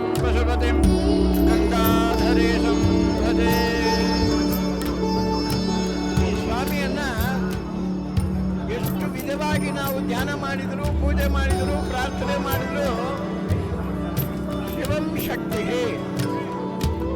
ಶಿವ ಅನ್ನೋದು ಒಂದು ಶಕ್ತಿ, ಶಕ್ತಿಯಿಂದ ಒಂದು ಶಿವ. ಶಿವಶಕ್ತಿಯನ್ನ ಓಂಕಾರ ರೂಪದಲ್ಲಿ ಇಟ್ಟಿದ್ದಾರೆ. ಪುರಾತನ ಇತಿಹಾಸ ಪ್ರಸಿದ್ಧವಾದ ಕವಿ ಗಂಗಾಧರೇಶ್ವರ ಒಂದು ಬಂಡೆಯ ಒಳಗೆ ಗುಹಾಂತರದಲ್ಲಿ ನೆಲೆಸಿದ್ದಾನೆ. ಇವತ್ತು ನಾವು ಭೂಮಿಯಿಂದ 143 ಅಡಿಗಳ ಒಳಭಾಗಕ್ಕೆ ಬಂದಾಗ ಸಾಕ್ಷಾತ್ ಪರಮೇಶ್ವರನ ದರ್ಶನ ಆಗ್ತಾ ಇದೆ. ನಾವು ಆ ಸ್ವಾಮಿಯನ್ನು ನೋಡಿ ಎಷ್ಟು ವೈಶಿಷ್ಟ್ಯವಾಗಿದೆ ನಮ್ಮ ಗಂಗಾಧರೇಶ್ವರ ದೇವಸ್ಥಾನ ಅಂದ್ರೆ, ಇಡೀ ಕರ್ನಾಟಕದಲ್ಲಿ ಇಷ್ಟು ದೊಡ್ಡ ಲಿಂಗ ಎಲ್ಲೂ ಇಲ್ಲ. ಈ ಲಿಂಗವನ್ನು ಯಾರಪ್ಪ ಸ್ಥಾಪನೆ ಮಾಡಿದ್ರು? ಗೌತಮ ಭರದ್ವಾಜ ಮುನಿಗಳು ಸ್ಥಾಪನೆ ಮಾಡಿದಂತಹ ಶಿವಲಿಂಗ ಇದು. ಪ್ರಾತಃ ಕಾಲದಲ್ಲಿ ಗಂಗಾ ತಟಾಕದಲ್ಲಿರುವಂತಹ ಕಾಶಿ ವಿಶ್ವನಾಥನ ಪೂಜೆಯನ್ನ, ಮಧ್ಯಾಹ್ನ ಗುಹೆಯಲ್ಲಿರುವಂತಹ ಕವಿ ಗಂಗಾಧರೇಶ್ವರನ್ನ, ಸಾಯಂಕಾಲ ಶಿವಗಂಗೆ ಪರ್ವತದಲ್ಲಿರುವ ಗಂಗಾಧರನನ್ನ ಪೂಜೆ ಮಾಡಿದ್ರು. ಅಂತಹ ಋಷಿಮುನಿಗಳಿಂದ ಪೂಜಿಸಲ್ಪಟ್ಟ ಈ ಗಂಗಾಧರೇಶ್ವರ ದಕ್ಷಿಣಾಭಿಮುಖವಾಗಿದೆ. ಎಲ್ಲ ಶಿವಾಲಯಗಳು ಪೂರ್ವ, ಪಶ್ಚಿಮ, ಉತ್ತರಾಭಿಮುಖವಾಗಿದ್ರೆ ಈ ನಮ್ಮ ಸ್ವಾಮಿಯು ದಕ್ಷಿಣಾಭಿಮುಖವಾಗಿದ್ದಾರೆ. ಇಂತಹ ದಕ್ಷಿಣಾಭಿಮುಖವಾಗಿರುವಂತಹ ಪರಮೇಶ್ವರನ ಮೇಲೆ ಸೂರ್ಯಲೋಕದಿಂದ ಬಂದು ಸೂರ್ಯ ಭಗವಂತ ಇವತ್ತು ಪೂಜೆ ಮಾಡ್ತಾ ಇದ್ದಾನೆ. ಆ ಸೂರ್ಯ ಭಗವಂತ ಈಗ ನಮ್ಮ ಸೂರ್ಯ ದ್ವಾರ, ಈ ದೇವಸ್ಥಾನದಲ್ಲಿ 4 ದ್ವಾರಗಳಿದೆ. ಒಂದು ಸೂರ್ಯ ದ್ವಾರ, ಈಗ ಪರಮಾತ್ಮ ಸೂರ್ಯ ದ್ವಾರವನ್ನು ಪ್ರವೇಶ ಮಾಡಿದ್ದಾರೆ. ಸೂರ್ಯ ದ್ವಾರದಿಂದ ಆಲಯದ ಅಂತರ್ದ್ವಾರ. ಆಲಯದ ಅಂತರ್ದ್ವಾರ ಅಂದ್ರೆ ನಮ್ಮ ಆಲಯ ಏನಿದೆ, ಆಲಯದ ಬಲಭಾಗದಲ್ಲಿರುವಂತಹ ದ್ವಾರ. ಆ ದ್ವಾರವನ್ನು ಪ್ರವೇಶ ಮಾಡಿದ ಸೂರ್ಯ ಭಗವಂತ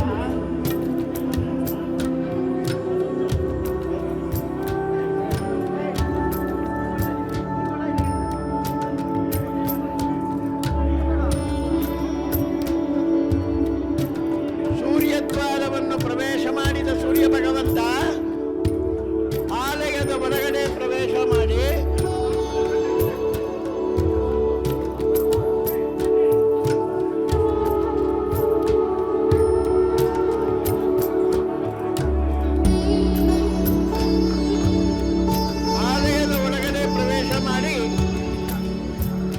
ಭಗವಂತನಾದ ಗಂಗಾಧರನನ್ನ ಸ್ಪರ್ಶ ಮಾಡುವುದೇ ಬಹಳ ವಿಶೇಷ. ಸ್ಪರ್ಶ ಮಾಡುವ ವಿಶೇಷ ಇದೆ ನೋಡಿ, ತಮಗೆಲ್ಲ ಕಾಣಿಸ್ತಾ ಇದೆ. ಸೂರ್ಯ ದ್ವಾರದಿಂದ ಪ್ರವೇಶ ಮಾಡಿದ ಪರಮೇಶ್ವರ ನೇರವಾಗಿ ದೇವಸ್ಥಾನದೊಳಗಡೆ ಪ್ರವೇಶ ಮಾಡ್ತಾ ಇದ್ದಾರೆ.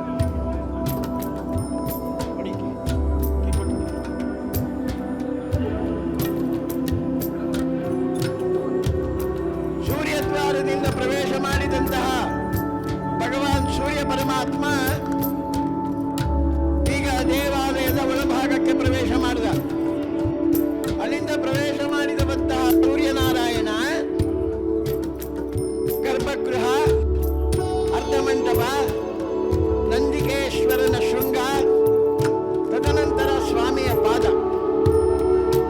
ಸಾಮಾನ್ಯವಾಗಿ ಶೃಂಗ ಮಧ್ಯೆ ಶಿವನ್ ದೃಷ್ಟ ಪುನರ್ಜನ್ಮಂ ನ ವಿದ್ಯತೆ ಶಾಸ್ತ್ರವನ್ನ ಬಹಳ ವಿಶೇಷವಾಗಿ ಹೇಳ್ತಾರೆ. ಶೃಂಗಗಳ ಮಧ್ಯದಿಂದ ಈಶ್ವರನನ್ನ ದರ್ಶನ ಮಾಡಿದರೆ ಮೋಕ್ಷ ಸಿಗುತ್ತೆ. ಯಾಗದು ಮೋಕ್ಷಕ್ಕೆ ಆಗಿದ್ದಾರೆ? ಪಾರ್ವತಿ ಪರಮೇಶ್ವರರು ಪ್ರದೋಷ ಸಮಯದಲ್ಲಿ ಕೈಲಾಸ ಪರ್ವತದಲ್ಲಿ ದಂಪತಿಗಳಿಬ್ಬರು ಆಸೀನರೂಢರಾಗಿರ್ತಾರೆ. ಪಾರ್ವತಿ ಪರಮೇಶ್ವರರು ಆಸೀನರೂಢರಾದಂತಹ ಕೈಲಾಸ ಪರ್ವತದಲ್ಲಿ ಏವಂ ಪ್ರದೋಷ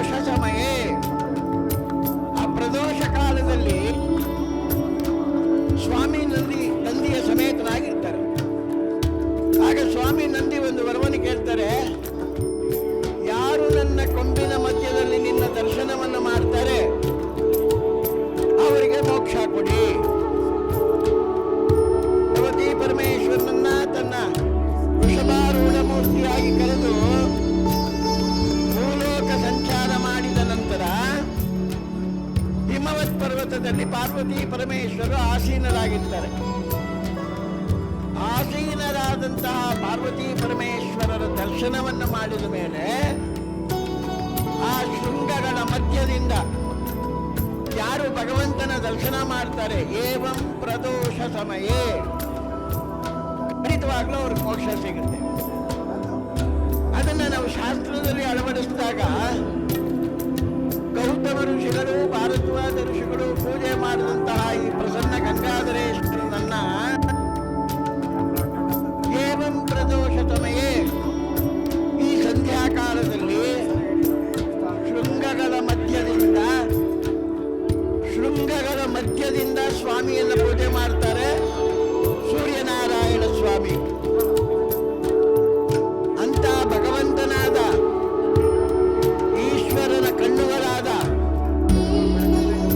ಆ ಭಗವಂತನೇ ಬಸವಣ್ಣನ ಕೊಂಬಿನಿಂದ ಹೋಗಿ ಸ್ವಾಮಿಯನ್ನು ದರ್ಶನ ಮಾಡುವಂಥ ವಿಶೇಷವಾದ ದಿನ ಈ ಸುದಿನ, ಸಂಕ್ರಾಂತಿಯ ವಿಶೇಷವಾದ ದಿನ. ಇವತ್ತು ತಾವು ಭಕ್ತಾದಿಗಳೆಲ್ಲ ಆನಂದವಾಗಿ ಕೂತ್ಕೊಂಡು ಈ ಒಂದು ವಿಶೇಷವಾದ ದರ್ಶನವನ್ನು ಮಾಡ್ತಾ ಇದ್ದೀರಾ. ಈ ದರ್ಶನದ ಸಮಯದಲ್ಲಿ ತಾವೆಲ್ಲರೂ ಏಕಚಿತ್ತ ಮನೋಭಾವದಿಂದ ಓಂ ನಮಃ ಶಿವಾಯ, ತಾವೇನು ಓಂ ನಮಃ ಶಿವಾಯ ಓಂ ನಮಃ ಶಿವಾಯ ಅಂತ ತಾವು ಪ್ರಾರ್ಥನೆ ಮಾಡ್ತಾ ಇದ್ದೀರಾ, ತಮ್ಮೆಲ್ಲರ ಪ್ರಾರ್ಥನೆಯ ನಮಃ ಶಿವಾಯದ ಕೂಗು ಕೈಲಾಸದಲ್ಲಿರುವ ಪಾರ್ವತಿ ಪರಮೇಶ್ವರರಿಗೆ ಕೇಳಿ ಸೂರ್ಯ ಭಗವಂತನ ಪೂಜೆಯನ್ನು ಮಾಡೋದನ್ನ ನಿಮಗೆ ಅನನ್ಯವಾಗಿ ದರ್ಶನದ ಭಾಗ್ಯವನ್ನು ಕೊಡ್ತಾರೆ. ದಿನ ಸೂರ್ಯ ಉಡ್ತಾನೆ, ದಿನ ಸೂರ್ಯ ಮುಳುಗ್ತಾನೆ, ದಿನ ಗಂಗಾಧರೇಶ್ವರ ದೇವಸ್ಥಾನ ಇಲ್ಲೇ ಇರುತ್ತೆ.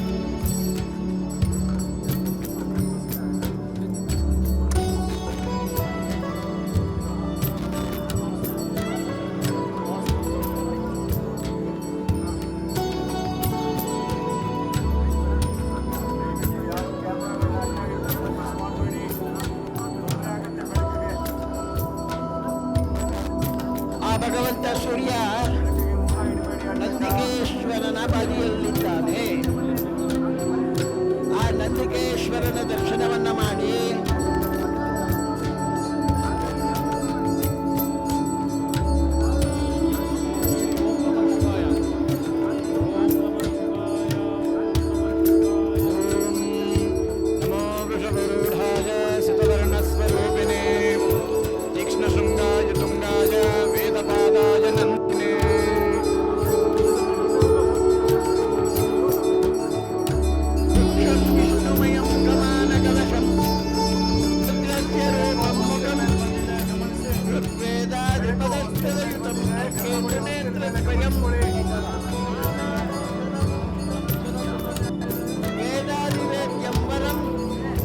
ಅಂಡಂ ತೀರ್ಥಮಯಂ ಸುಧರ್ಮ ಹೃದಯಂ ಶ್ರೀನಂದಿಕೇಶಂ ಭಜೆ. ನೋಡಿ ಎಷ್ಟು ವಿಶೇಷವಾಗಿದೆ. ತೀಕ್ಷ್ಣ ಶೃಂಗಾಯ ವಿದ್ಮಹೆ ವೇದ ಪಾದಾಯ ಧೀಮಹೆ ತನ್ನೋ ನಂದಿ ಪ್ರಚೋದಯ. ಸಾಮಾನ್ಯವಾಗಿ ಮಂತ್ರಗಳಲ್ಲಿ ಹೇಳ್ತಾರೆ, ಗಾಯತ್ರಿಗಿಂತ ಮಂತ್ರವಿಲ್ಲ, ತಾಯಿಗಿಂತ ದೇವರಿಲ್ಲ.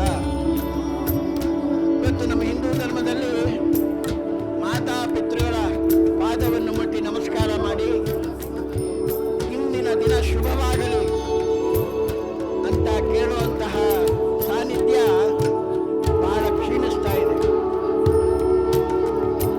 ಹಿಂದಿನ ಕಾಲದಲ್ಲೆಲ್ಲ ಬೆಳಗ್ಗೆ ಎದ್ದ ತಕ್ಷಣ ತಂದೆ ತಾಯಿಗಳಿಗೆ ನಮಸ್ಕಾರ ಮಾಡಿ ಈ ದಿನ ಶುಭವಾಗಲಿ, ಈ ಶುಭ ದಿನ ನನಗೆ ಸದಾ ಸಿಗಲಿ ಅಂತ ಹೇಳಿ ಪ್ರಾರ್ಥನೆ ಮಾಡ್ತಾ ಇದ್ರು.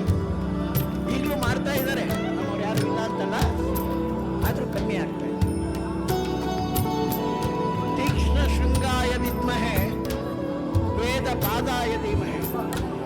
ಏನಿವತ್ತು ಋಗ್ವೇದ, ಯಜುರ್ವೇದ, ಸಾಮವೇದ, ಅಥರ್ವಣ ವೇದ 4 ವೇದಗಳಿದೆ. ಆ 4 ವೇದಗಳೇ ನಂದಿಯ 4 ಪಾದಗಳು, ತೀಕ್ಷ್ಣವಾದ ಶೃಂಗಗಳು. 4 ಪಾದಗಳೇ ವೇದ. ಅಂಡಂ ತೀರ್ಥಮಯಂ ಸುಧರ್ಮ ಹೃದಯಂ. ತಾವಲ್ಲಿ ಕೂತಿರೋರು ಬಹಳ ಜನ ಕಾಶಿಗೆ ಹೋಗಿ ಬಂದಿದ್ದೀರಾ. ಕಾಶಿಯಲ್ಲಿ ಈ ಬಸವಣ್ಣ ರೋಡ್ನಲ್ಲೆಲ್ಲ ಓಡಾಡ್ತಾ ಇರುತ್ತೆ. ಆದರೆ ಅದರ ಕೊಂಬು ತೀಕ್ಷ್ಣವಾಗಿರುತ್ತೆ, ದೇಹ ಅಘೋರವಾಗಿರುತ್ತೆ. ಅಂತಹ ಅಘೋರವಾದ ನಂದಿಕೇಶ್ವರ ಯಾರನ್ನು ಹಾಯಲ್ಲ, ಗುಮ್ಮಲ್ಲ. ಯಾಕೆಂದ್ರೆ ಆ ಮನಸ್ಸಿದೆ ನೋಡಿ, ಅಷ್ಟು ಕಲ್ಮಶವಿಲ್ಲದ ಮನಸ್ಸು. ಈಗ ತಾವೆಲ್ಲ ಕೂತ್ಕೊಂಡು ದರ್ಶನ ಮಾಡ್ತಾ ಇದ್ದೀರಾ. ಎಲ್ಲರ ಮನಸ್ಸಿನಲ್ಲಿ ಯಾವಾಗ ಸೂರ್ಯ ಪರಮಾತ್ಮ ಈಶ್ವರನನ್ನ ಪೂಜೆ ಮಾಡ್ತಾನೆ, ಯಾವಾಗ ನಾವು ದರ್ಶನ ಮಾಡೋಣ, ಎಲ್ಲರ ಭಾವನೆಯೂ ಅದೇ ಆಗಿದೆ. ಇದೊಂದು ವಿಶೇಷವಾದ ಸಮಯ.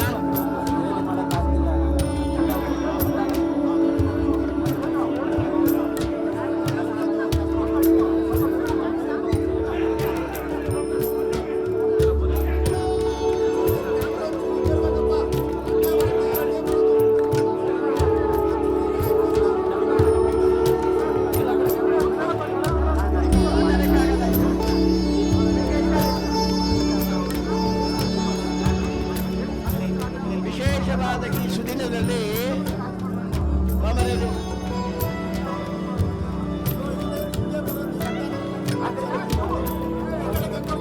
ಈ ಸುದಿನದಲ್ಲಿ ಆ ಈಶ್ವರನ ಪ್ರಾರ್ಥನೆಯನ್ನು ಮಾಡುವುದೇ ನೋಡಿ ಬಹಳ ವಿಶೇಷ.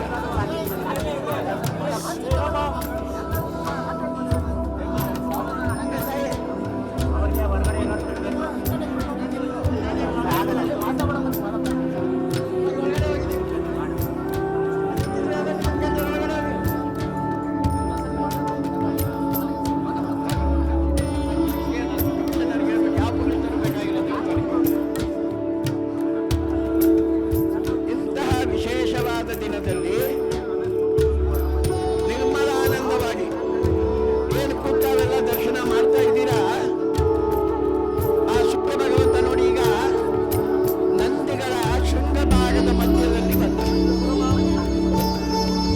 ಶೃಂಗ ಮಧ್ಯೆ ಶಿವನ್ ದೃಷ್ಟ ಪುನರ್ಜನ್ಮಂ ನ ವಿದ್ಯತೆ.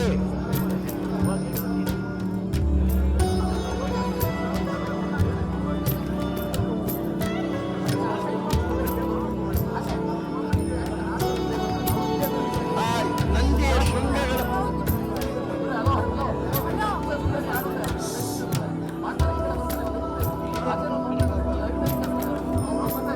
ನಂದಿಗಳ ಶೃಂಗ ಭಾಗದ ಮಧ್ಯದಿಂದ ಒಬ್ಬನ ನಂದಿಗೆ ಸೂರ್ಯ ಭಗವಂತ ನೇರವಾಗಿ ಈಶ್ವರನ ಮೇಲೆ ಪೂಜೆಗೆ ಹೋಗ್ತಾರೆ. ಸಾಮಾನ್ಯವಾಗಿ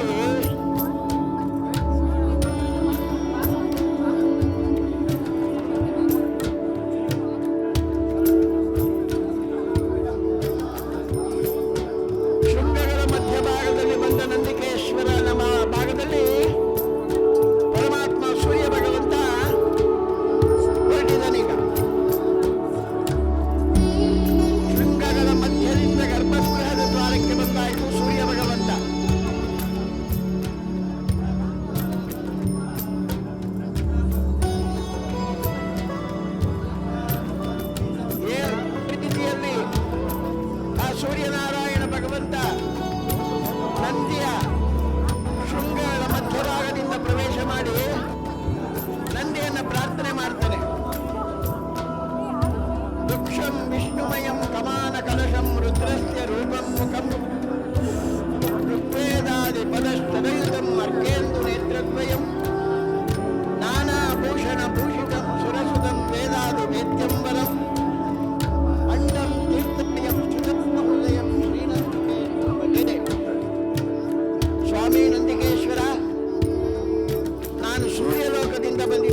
ದಕ್ಷಿಣದಲ್ಲಿ ಮಾಡಿದಂತಹ ಎಲ್ಲ ಸೇವೆಗೆ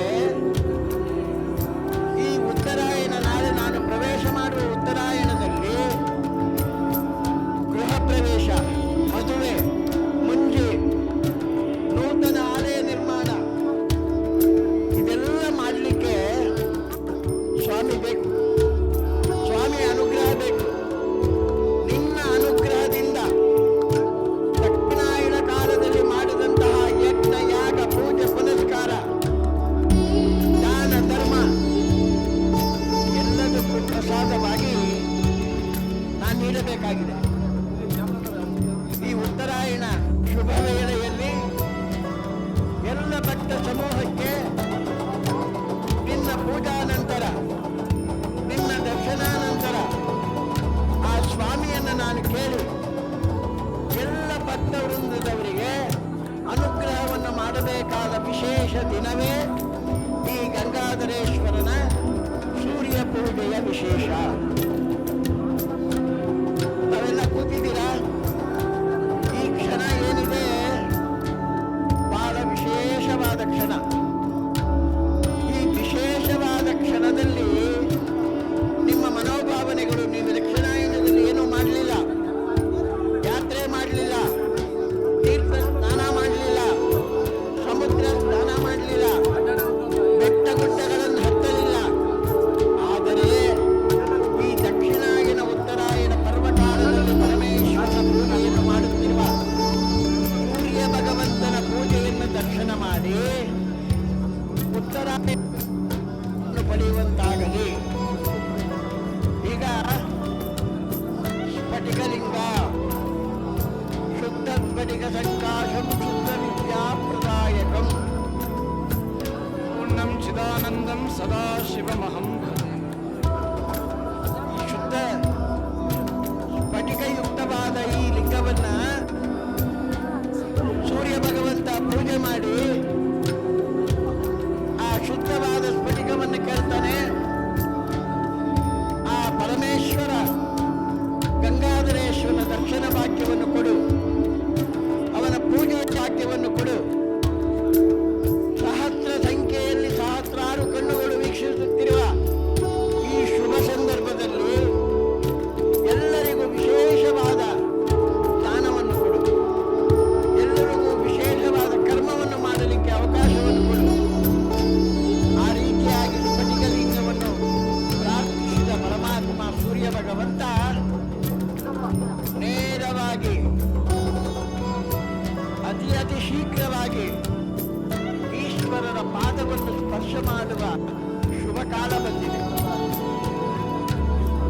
ಚಿಂತಿತವಾಗಿ, ಮನಸ್ಥೈರ್ಯವಾಗಿ, ಏಕಾಗ್ರತೆಯಿಂದ ನಮ ಶಿವಾಯ ನಮ ಶಿವಾಯ ನಮ ಶಿವಾಯ ಪಂಚಾಕ್ಷರಿ ಮಂತ್ರವನ್ನು ಎನ್ನುತ್ತೇವೆ.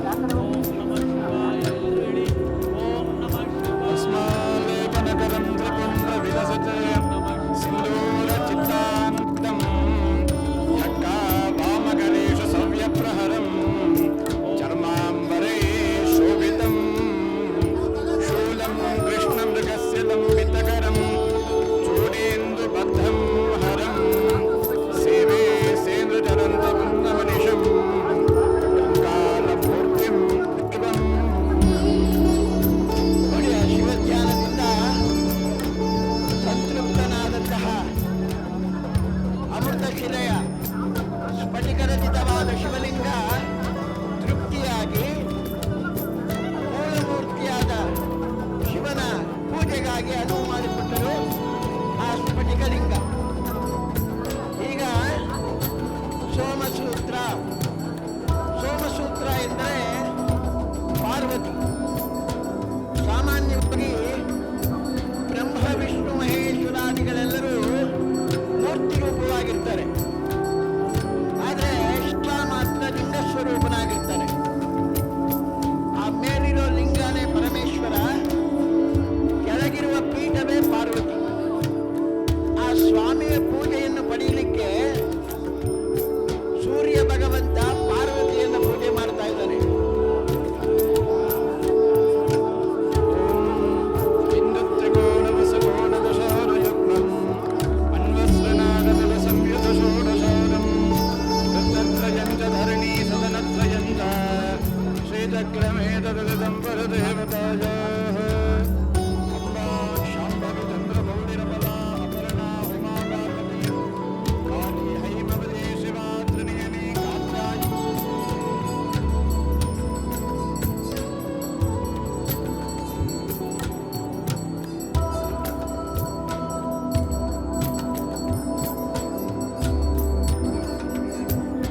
ಇದು ಏಷ್ಯಾನೆಟ್ ನ್ಯೂಸ್ ನೆಟ್ವರ್ಕ್ ಪ್ರಸ್ತುತಿ. ನೀವು ನೋಡ್ತಿದ್ದೀರಾ ಏಷ್ಯಾನೆಟ್ ಸುವರ್ಣ ನ್ಯೂಸ್.